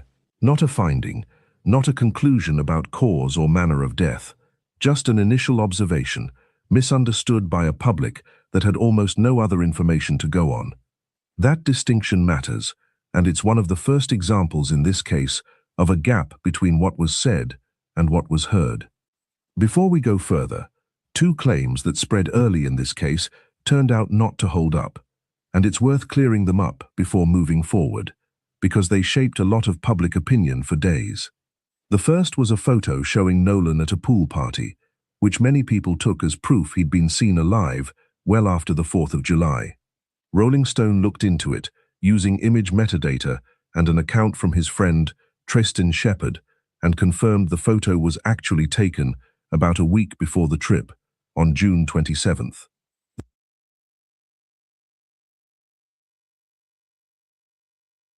Hey, you see that there though? Hey, they said that they threw a picture up, but then that picture was a week earlier. That's mad work, man. That's crazy work. Hey, real quick too. I seen a video where this investigator, black guy, was talking about how they had when they got Nolan body. You know, I guess they did a petition or something to get the body, and when they got the body, they had removed so many organs from his body, bro. His whole throat area, his whole neck and throat area was gone, bro. Right. Damn. So what I thought about, bro, I said, you know what I think? They probably didn't find no marks on his body because they probably drowned him, bro. They probably drowned him. And the best way to cover up somebody being drowned when the autopsy is to remove that part. Cause Yeah. it won't show no swelling or nothing, nothing from the water disrupting his windpipe, bro. You know what I'm saying? Yeah, that makes sense. That and the lungs, because I know somebody was talking about that as well. Is that whenever you get drowned, that water will still be in the lungs. So, and Uh, that's the only thing too with them getting the body first, because they got the body first, and then when they had an independent coroner go and check out everything, they said it was tough for him to really get a lot of good samples and a lot of good test results because the body had already went to another coroner and they already did all their testing, and by decomposition setting in as well as a lot of other things, it makes it tough for you to get accurate samples of stuff because of the things that they're slicing and dicing and cutting out and removing and kind of moving around. You know, you ain't getting a true first glimpse of what really happened to that body. So, yeah, man, this And, is and like you brought out earlier on Aria, like it's probably being bribed underneath the table. Whoever got the body first, paid off. Hey, yo, do your job and keep it under wraps so they won't detect, or keep it as long as you can without them. Because eventually the Most High gonna reveal it. He always do. You know what I'm saying? We just gotta be patient and wait for it. calm, bro. You got anything to add, y'all? What's up?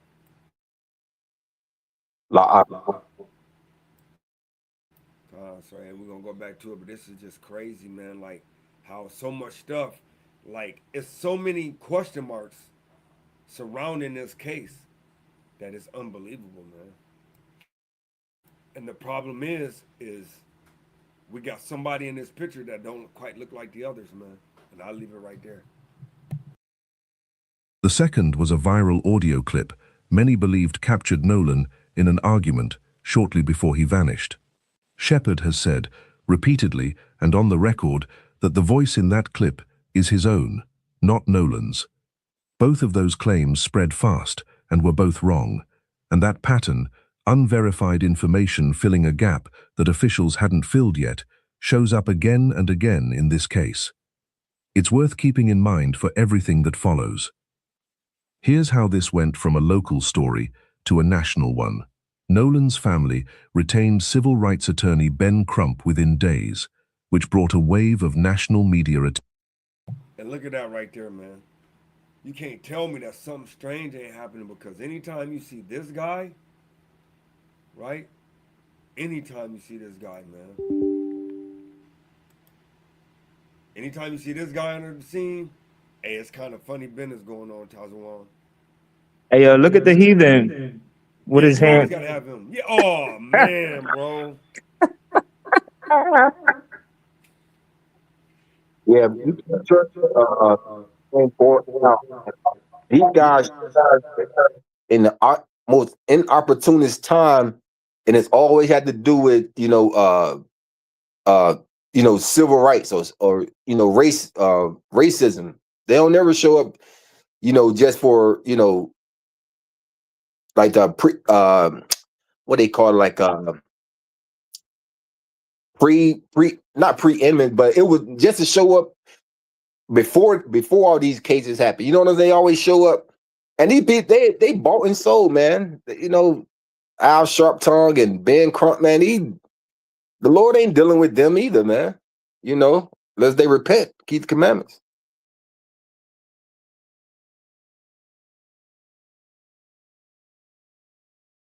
Hey, real quick, right? I'm finna go to one of Tazawam's favorite precepts, man. Hey, like you can't, you kind of low. He can hear you, but God, yeah, cause I asked other people and they said they can hear me fine, so I don't know. okay, Tom. I don't know. Right? I'm gonna kick myself out and come back in.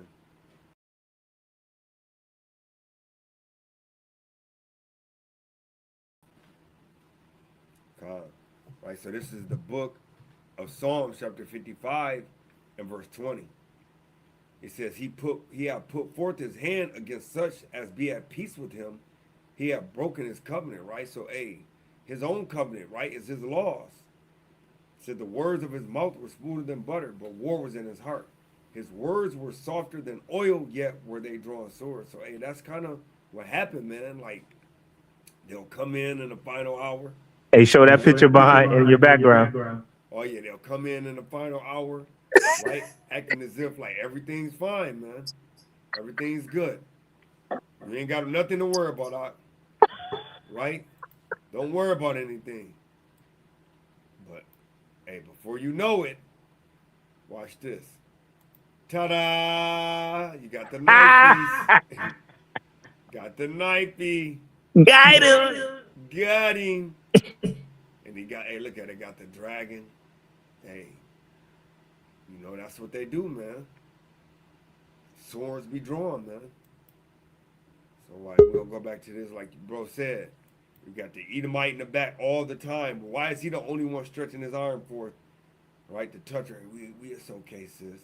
Him and Al Sharpton got their hand in the pot. Probably reaching out, the people asking them for donations in her name. At her vulnerable state. Wicked, man. Attention almost immediately. A GoFundMe set up to help the family. See, and I didn't even know that I was about to say that. He said a GoFundMe to help the family. I wonder who that money is being filtered through. Guaranteed. Right, King. Mr. Guy in the back with his hands stretched out. Hey, you know it. It's okay, we got you. We'll set up a GoFundMe, and I'll filter the money. Damn, Esau, Salakia. Past $230,000 within about 2 weeks. Advocacy groups began publicly calling for a transparent, thorough investigation, and several major national outlets have also reported on another dimension of this story, that Nolan was the only black teenager in a group of white friends, and that the case has become part of a larger, ongoing national conversation about race. We're noting that here because it's part of how this story has been covered, not because we're drawing a conclusion about what happened on that island. That's simply not something anyone, including us, currently has the evidence to say. Now, to the FBI. For weeks, exactly why federal agents were involved in this case had only been explained in fragments. This week, the FBI's Jackson Field office finally put out a complete, on-the-record statement. It says the agency has assisted with certain aspects of the investigation using federal tools and partnerships, but that the Jackson County Sheriff's Office is leading and will continue to lead the case. It describes a long-standing working relationship between. And we know that's kind of odd, really, because when it comes to the federal government, the FBI, normally once they step in, anybody on the regional or the local level, they automatically got to move. Yeah, they got to get out the way, bro. That's Come on, right. brother. Come on, brother. Right. Come on, brother. It's simple, man. I've been part of the judicial system on the wrong side, so I know how it works. Yeah, when that feds walk in, I don't care who your supervisor is or what. When the feds come in, everybody get out the way. Everybody get. It's no longer your case, the feds case now. But now, why is they walking hand in hand with this? Because it goes to show you that whoever that young man is, and his mom, whoever is in play, got some ties with some very high places, man. So, man, I just wanted to bring that out, man, because, hey, you know, like I said, I've been on the wrong side of that end, of that judicial end. So I know what's going on. And there's some foul, it smell like foul play. If it smell like chicken and look like chicken and tastes like chicken, hey Jeremiah, it kind of look like it's chicken. Hey, it's a damn chicken, not. It's a damn chicken, man. And I yield. In the two agencies, and it specifies exactly where the FBI's efforts have been focused, on interstate threats received by individuals connected to this case. That detail matters a lot. It means federal involvement here isn't about Nolan's death directly. It's about protecting people connected to this story from threats serious enough to cross state lines, which is what actually triggers federal jurisdiction in a case like this. Sheriff Ledbetter has separately confirmed the FBI is also assisting with digital evidence review and pointed out that federal involvement isn't unusual here at all, since Horn Island itself is federal land. So now my question is though, if it's federal land and it ain't strange that federal agents get involved, then why ain't they just taking over the whole case? See, it kind of smell like fish now, King. And went from they trying to cook fish in that chicken grease, man. Crazy work. FBI's statement doesn't do is specify what those threats actually said, or exactly who received them. And that gap has been filled, at least in part, on the record, by one very specific person. Jackson County Chancery Judge Ashley Cole, the stepmother we mentioned earlier, connected to one of the 3 teens on that boat, has publicly confirmed that her own family has received death threats over this case. Treston Shepard has said the same thing, that he and other friends of Nolan's have also been threatened. Beyond those two, some other reporting describes additional threats made toward people connected to this case. But those details haven't been confirmed by any official source, so we're treating them as unverified for now. What is not in question is this: threatening a family, a teenager, or a sitting judge over a case like this one is a serious crime, no matter how strongly anyone feels about what may or may not have happened to Nolan.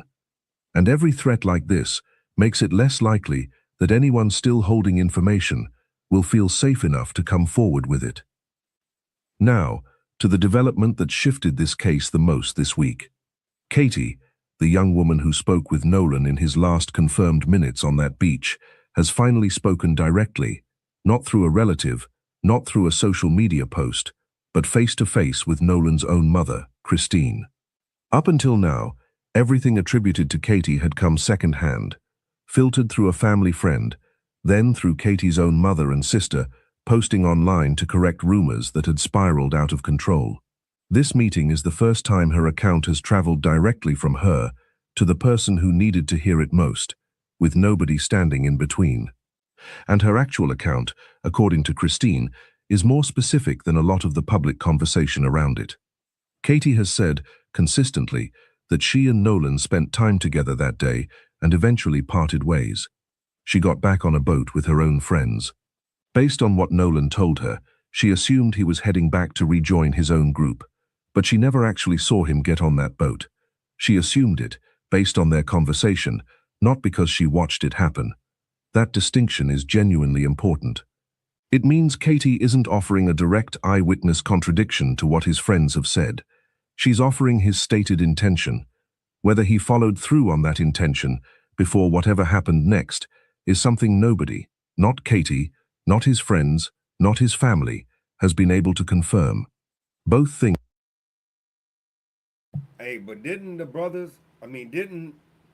Edomites say though that they saw him leave with her and they said that he will find his own way back?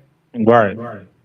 So out of her own mouth, she literally said that he didn't go with her, that he left from her presence. So that kind of raising more questions on. Can be true. He may have meant to rejoin the group, and something may have changed in the time after that conversation. What actually happened in that gap is still the real mystery here, and it remains unresolved. Let's move to where the legal side of this case actually stands, because there's more happening here than most people realize.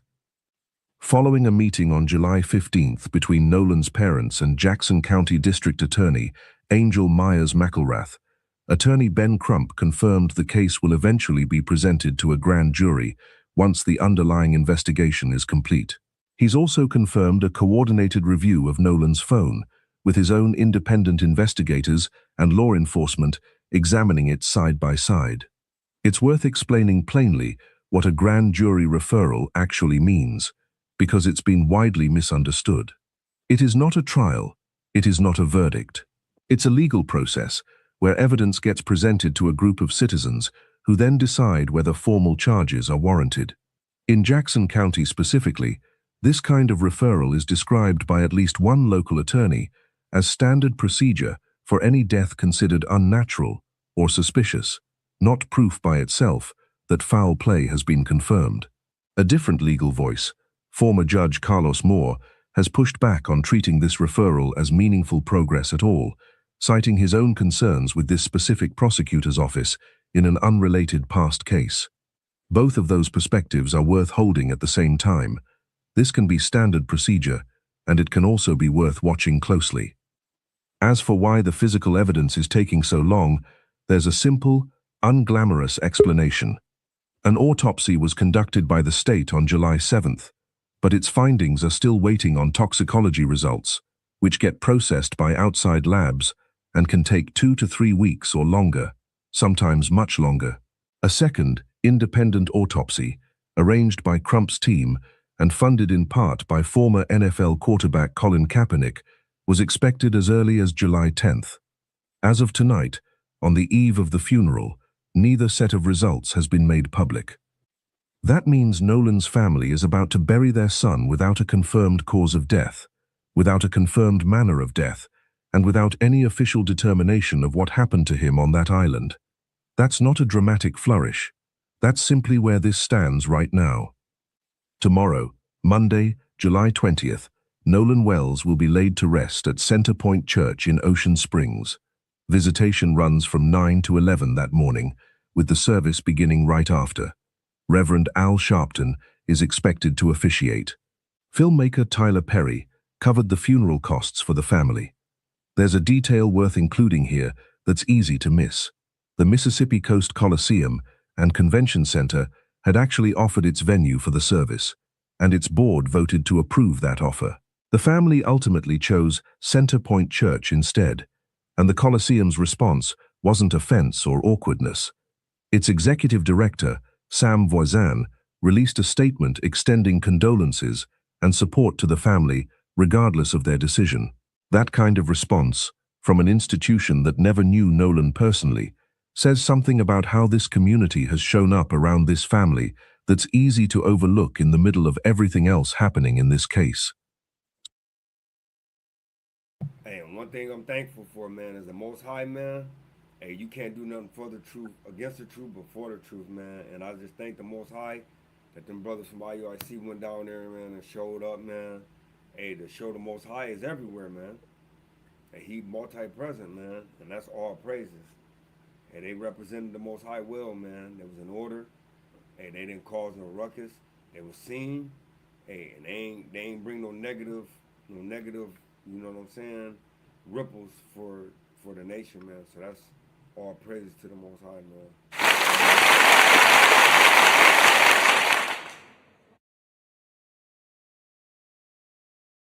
So here's where things actually stand tonight. The FBI has now put its role in this case fully on the record, confirming real assistance with digital evidence and specifically with threats made against people connected to this story, while making clear that Jackson County remains firmly in charge of the investigation itself. Katie has finally spoken directly to Nolan's mother, offering an account that's more nuanced than most of the public conversation has suggested, an assumption about his plans, not a first-hand confirmation of what happened after. A sitting judge and at least one of Nolan's friends have confirmed receiving threats connected to this case, serious enough to draw federal attention. And tomorrow, Nolan Wells will be laid to rest, with 2 autopsies still unfinished and no official determination of how he died. 2.5 weeks ago, this case was mostly rumor, screenshots, and second-hand claims, filling a silence nobody official had stepped into yet. This week actually changed that. A federal agency spoke on the record. A key witness was finally heard directly. And for the first time, there's real clarity around what's confirmed and what still isn't, even without a single resolved answer. We're going to keep following this. Both autopsy results, the grand jury outcome, and whatever comes next, we'll bring it to you as it's actually confirmed and not a moment before. Thank you for watching all the way through tonight. If this update helped you actually understand where this case stands, hit subscribe so you don't miss what comes next. We'll see you in the next one. More on the mysterious death of Nolan Wells. We're joined by his parents, Christine and Elmore Wansley, as well as their attorney, Ben Crump. And before we get started, first off, I want to thank you for being here under these circumstances. Know how extremely tough it must be, and we can express how sorry we are for you and your family. And first question, how are you two holding up? Taking it second by second. Day by day. Second by second and day by day, which we all can understand.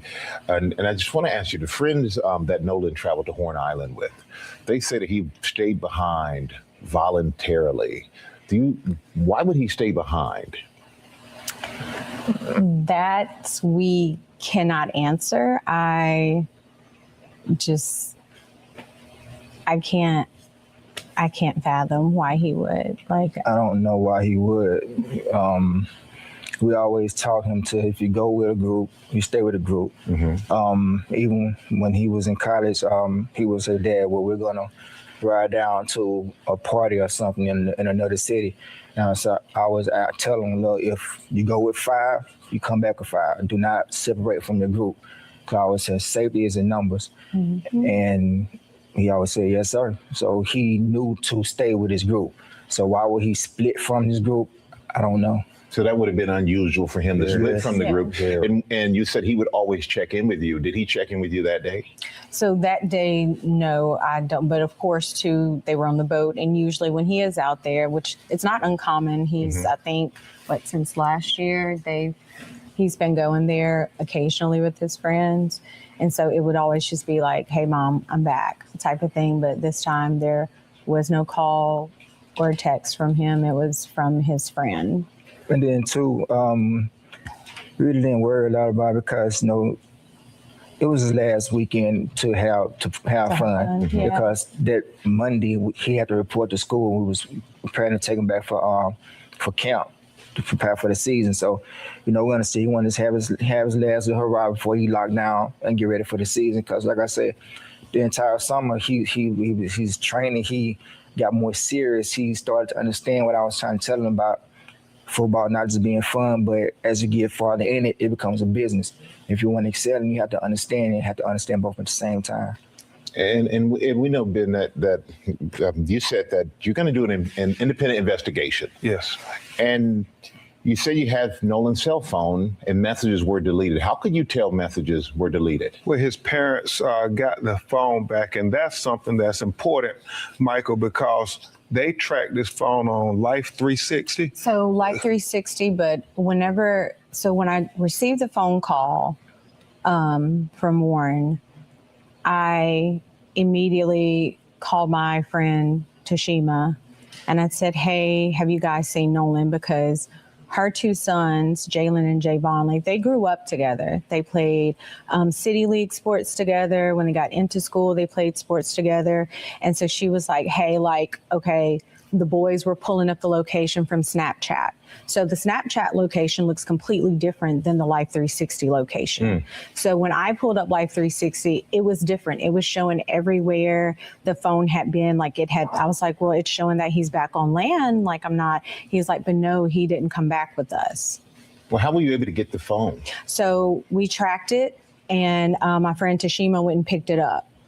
It wasn't like they said we got his phone. They tracked it, and that highlights all these contradictions, Michael. The fact that they said Nolan was talking to a young woman, and she said that he said, I'm going back to get on the boat with the boys. The boys said that he said he was going to stay with her. And so that's an obvious contradiction. And then this video of this you can hear an argument going where Nolan is saying, "Give me my freaking phone.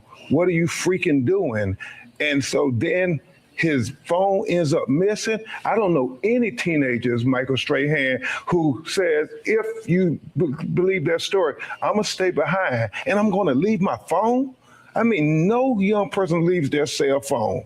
And so then there's so many things Hey, that pause it, King. telling us Pause it. about even why didn't his He's absolutely right about that, King. Absolute, bro. I'm not leaving my phone, and At I'm dang all. 49, brother. At all. Bro, Period. you're not. Hey, bro, look, I don't even really like too many brothers even using my phone. Like, y'all let you Right. make a quick call or jump on, of course, talk to That's the it. same person. That's it. But brother, you're not gonna be using my phone, bro. No, Nah. Nah, bro.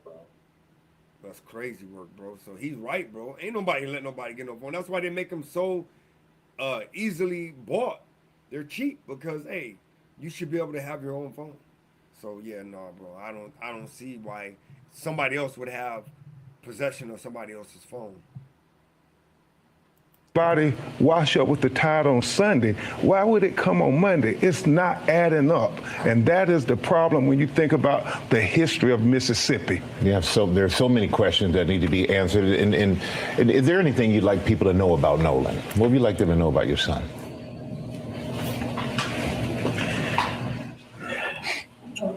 No, okay. Nolan, take your time. Nolan was very loving. He was liked by all. It was not a friend he couldn't make. No, we'll be right back with more for the parents of Nolan Wells and attorney Ben Crump. We're back now on GMA with the parents of Nolan Wells, Christina and Elmore Wansley. And I want you to please continue to tell us what you want the world to know about your son. So Nolan was just like this bright light, right?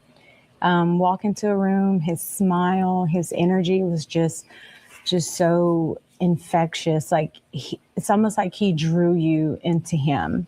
And he was just one of those people, like he always wanted everyone to be included. He didn't want anyone to feel left out.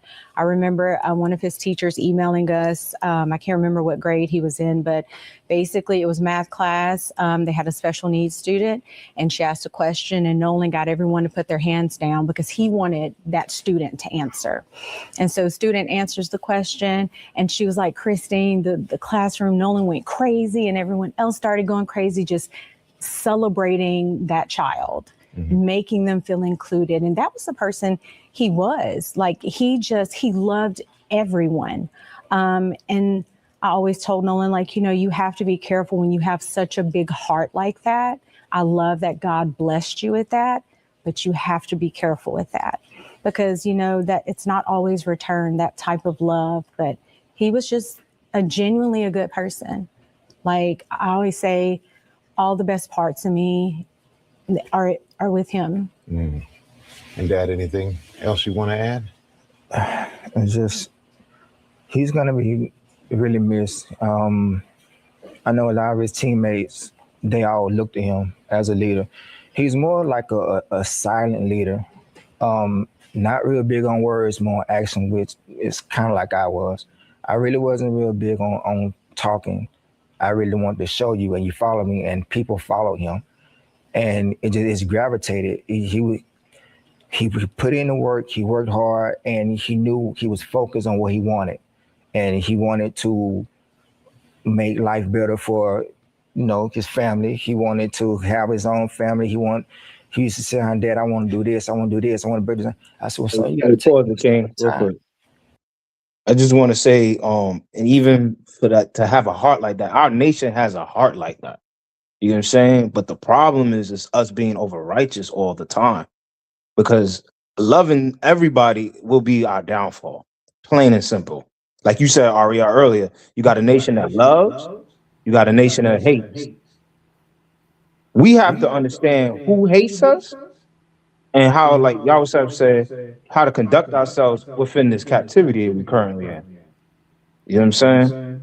And I just wanna, dialogue with you, King. That's a great statement because the thing of it is, and now being 8 years in this thing, I kind of see why it's so important that the Most High wants to let us know who we are as a people. Because once you know who you are as a people, then you kind of know the people that are against you. But if you just think that you're black, or think that you're Native American, or think that you're, Puerto Rican, or think that you're Mexican, then you don't quite think that there is people that hate you, right? You just think, oh yeah, everything is everything, right? Hey, Shalom says all praises to the Most High. So you just think that, people, there's no enemy. You just think, oh, there's bad people and there's good people. But once you understand exactly biblically who you are and biblically who everybody else is, then you can kind of understand why certain things are happening to you, what the curses are, why the curses are on us, why we have those generations, because why these things are happening, because of who we are and what we did to the Most High. But if you never know your biblical genealogy and your biblical history and who you are biblically, then now these are just regular things that are just happening to the wrong people, right? So with that, hey, I yield, man.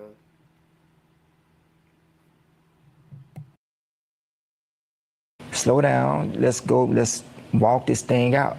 Let's train. Let's sign our deals. Let's make these teams, make these camps, put the work in, and everything else will work out.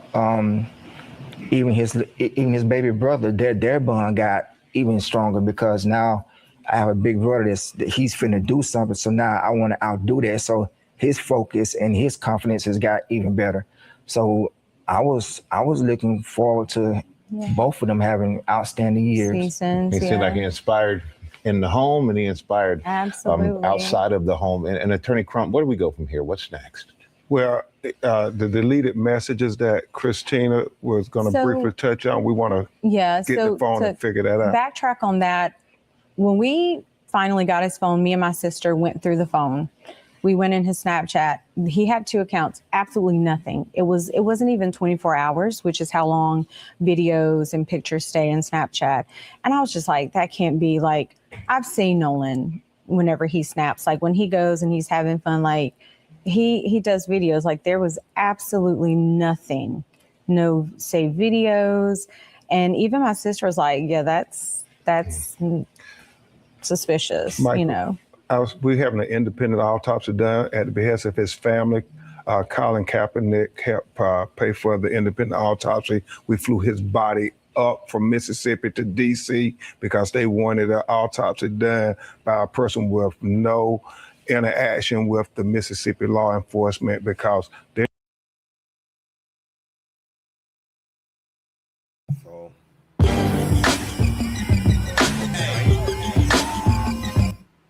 Now we got that. So now, to bring it all to a full circle, man loses job.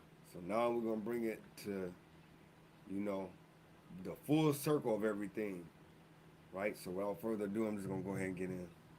Over allegedly mocking the death of Nolan Wells. Here's the video that caused the outrage online. Yeah, you got that right. Yeah, we did it. We sure did do it. What you think? What you think we do when we take y'all's young men camping with us? We know them boys don't know how to swim. Yeah. We throw them in that water. We say, swim, boy, swim. Whoa, learn how to swim, boy. You can't do it. You can't do it, boy. Y'all ain't ever going to learn how to swim. Yeah. Yeah, they did it. Them boys did it. This is a damn tradition for us. Yeah. This is a tradition. We take.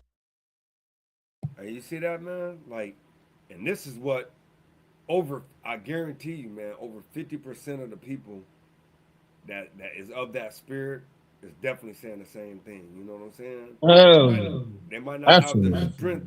They might not have the strength to get online and say it, but they saying it. Right. Yeah. Like they and watch. You finna go deeper in though.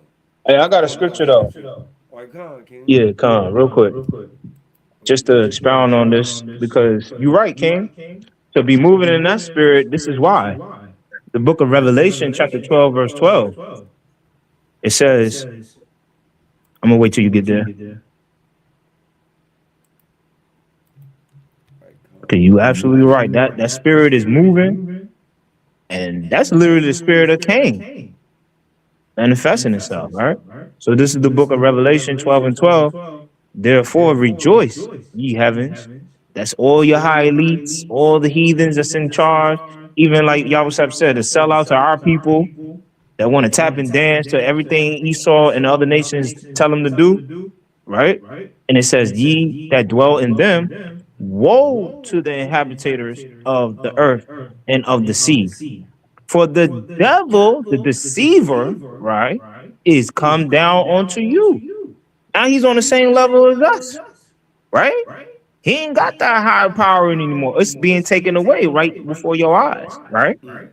And it says, having great wrath. Oh, yeah, he got great wrath now. He's very highly upset that his kingdom is coming to an end, that his reign is coming to an end. Finally, right? And he don't know how to react. He don't know how to deal with it. So you make videos mocking us, right? And exposing his people for doing the wrongs and ridicule, rape, rob, and murder that they've been doing for centuries. Like you said, Arya, now we got technology everywhere. It's being exposed. And he got that's the prideness. That's the pride man, the prideful man. Oh yeah, I'm gonna say it so everybody know. You know what I'm saying? Ain't no secret anymore, right? And it says, because he knoweth that he has but a short time left. So, you know, everything is coming out. The cards are out. They playing their highest card. You know how they play poker, right? Let all your hands out. Let me see your hands. Or your best trump card, right? So you can win it all, right? He putting it all out there now. And he ain't got no remorse. He ain't thinking, oh, I shouldn't do this. I shouldn't expose our secret. But it ain't them. It's the Most High. The Most High is going to reveal everything because everything's been recorded. You know what I'm saying? Now you okay? Hey, and watch this. Hey, this is the book of Nahum, chapter 3 and verse 5. It says, behold, I am against thee, saith Yahweh of hosts, and I will discover thy skirts upon thy face, and I will show the nations thy nakedness. Oh, hey, the Most High is revealing them, bro. Hey, the Most Absolutely High is right. revealing them. Absolutely Says, right. and the kingdoms thy shame, and I will cast abominable filth upon thee, and make thee bow, and will set thee as a gazing stock. So we know the Most High was talking to us when he did this, but hey, now, the roles is reversing, man. Because we know that in Deuteronomy chapter 31. He said, hey, I'm going to reverse the curses. Now they are going through what we're going through, man. So with that, man, I yield, man. Yeah, Khan King, because I mean that same spirit that Edom might have, it's been back since the days of Genesis. This is Genesis 27 and verse number 40. It reads, and by the sword shalt thou live. If brother and sister familiar with Genesis, this is when Isaac blessed Jacob and Esau. Well, he blessed Jacob because Esau stole his birthright. So now he asking Isaac for another blessing. And so this is what Isaac told Esau, the so-called white man, right? He said, and by the sword shalt thou live, right? That's why he go and conquer all these nations. He got all these militaries and other nations' backyards because he lived by the sword. Esau, the so-called white man, lived by the sword. And shall serve thy brother, and it shall come to pass when thou shalt have the dominion that thou shalt break his yoke from off thy neck. We know that during the Renaissance period, during the 1400s. It said, and Esau hated Jacob because of the blessing wherewith his father blessed him. And Esau said in his heart, the days of mourning for my father are at hand. Then when I slay my brother Jacob. And these were of Esau, her eldest son, were told to Rebekah. And she sent to call Jacob, her younger son, and said unto him, behold, thy brother Esau, as touching thee, doth comfort himself, purposing to kill thee. See that? So that spirit that he said, it been like that. It just in them. They are natural enemies, like the title says. Never trust them, right? And what Edomite saying, we be saying the same thing, but we spiritually with it, and we waiting on the Most High to give us that decree, to put that spirit in us to do that. 10 times worse than what these Edomites done to the Israelites. We're gonna do 10 times worse to these damn Edomites, man. But we just gotta be patient and will in the Lord. I yield that. Man, that's mighty, man. So look at this, man. Take you boys out in the woods, and we throw you in the swamp, we throw you in the creek, we throw you in the springs and rivers. Yeah, we throw you in them oceans. Y'all can't do a damn thing. Y'all be in there splashing and screaming, I can't swim, I can't swim, oh hell nah. But it ain't our fault. It ain't our fault you're stupid. Grown man don't know how to swim. Yeah, what y'all think we do? Yeah, it's a big conspiracy. Every 6 months this skin tone, we all get together in our neighborhoods and we have like a little neighborhood meeting. And y'all ain't invited. We get together, we make plans, we talk about y'all, talk about, yeah, let's put this one in football, let's put this one in basketball. Yeah, let's encourage him to do that and this. Yeah. We bet on y'all. Man, we just play y'all like a damn game and y'all don't even know it. This is a tradition. Thanks. Hey, you heard he said though? He said this is tradition. So this is just what they do, man. It's crazy. For giving us the master plan, homie. You should have dropped a little blueprint. It's the cackling for me. As he talked about blacks being thrown in the water and not being able to swim. And now he's thrown in the unemployment line. I actually think HR should capture that cackle, make it a ringtone, fire him and then play it, see if he's laughing then. Now, guess what? He's claiming in a follow-up video that it was just satire. Yeah, I lost my job for this. Come on, I was just kidding. Let's cue it up. The FBI reached out to somebody related to me. I don't know why they didn't reach out to me. I don't know why they haven't come talk to me. But they asked them if I had anything to do with the what's his name? Nolan. The Nolan Wells situation because of the video of me mocking these idiots. Saying those boys did it. And I guess I said, we did it, but clearly I meant we as in, these people, this skin tone people. And yeah, like somebody in the comments said, clearly these morons do not understand satire. So as you all know, I've been doxxed. I lost my job this morning. I had to leave home. Everybody's pissed off at me.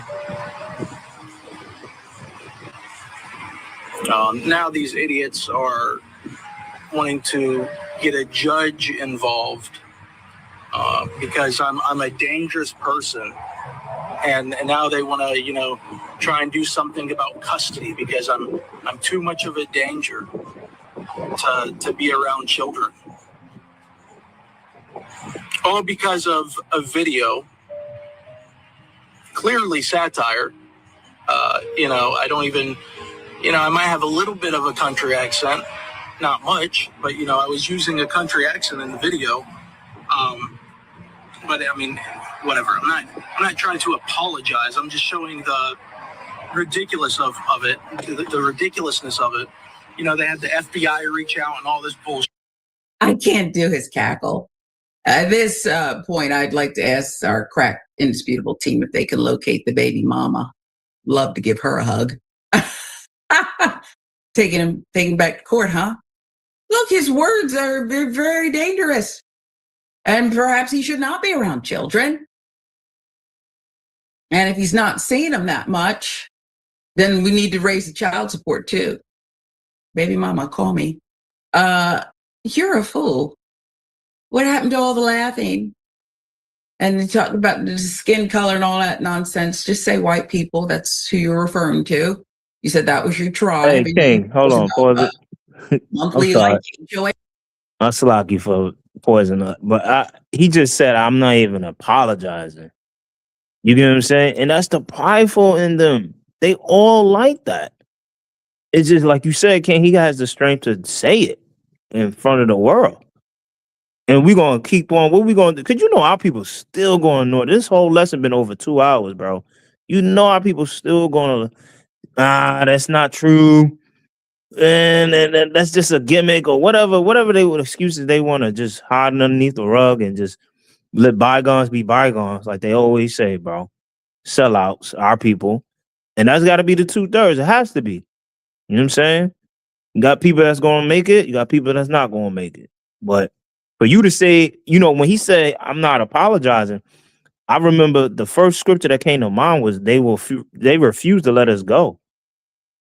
They refused to let the Israelites go, man, and be literally free. And, you know, we don't want their money. We don't want 5 acres and a mule or whatever. We want justice. We want blood. And we want the Most High to deal with it. And we're going to put the burden, you know, that burden on the Most High and lean on him to do what he got it according to his will. And I yield, okay? And that's all our praises, right? Because, hey, we know that they don't mean it anyway. Even if they, hey, I got a quick precept, man. Right? And I know we've been over 2 hours. Hey, but this is just something that needed to come out, man. It had to. It was one of them tough conversations that you just gotta have. Hey, King, this is the best one, King. This is the best topic right now, bro, on the earth. Yeah, bro. Because our people got to know, our people, a lot of our people going to die because loving the other nations, bro. Period. Plain upon table. Right. This is the book of Hebrews, chapter 12 and verse 16. It says, lest there be any fornicator or profane person as Esau, who for one morsel of meat sold his birthright.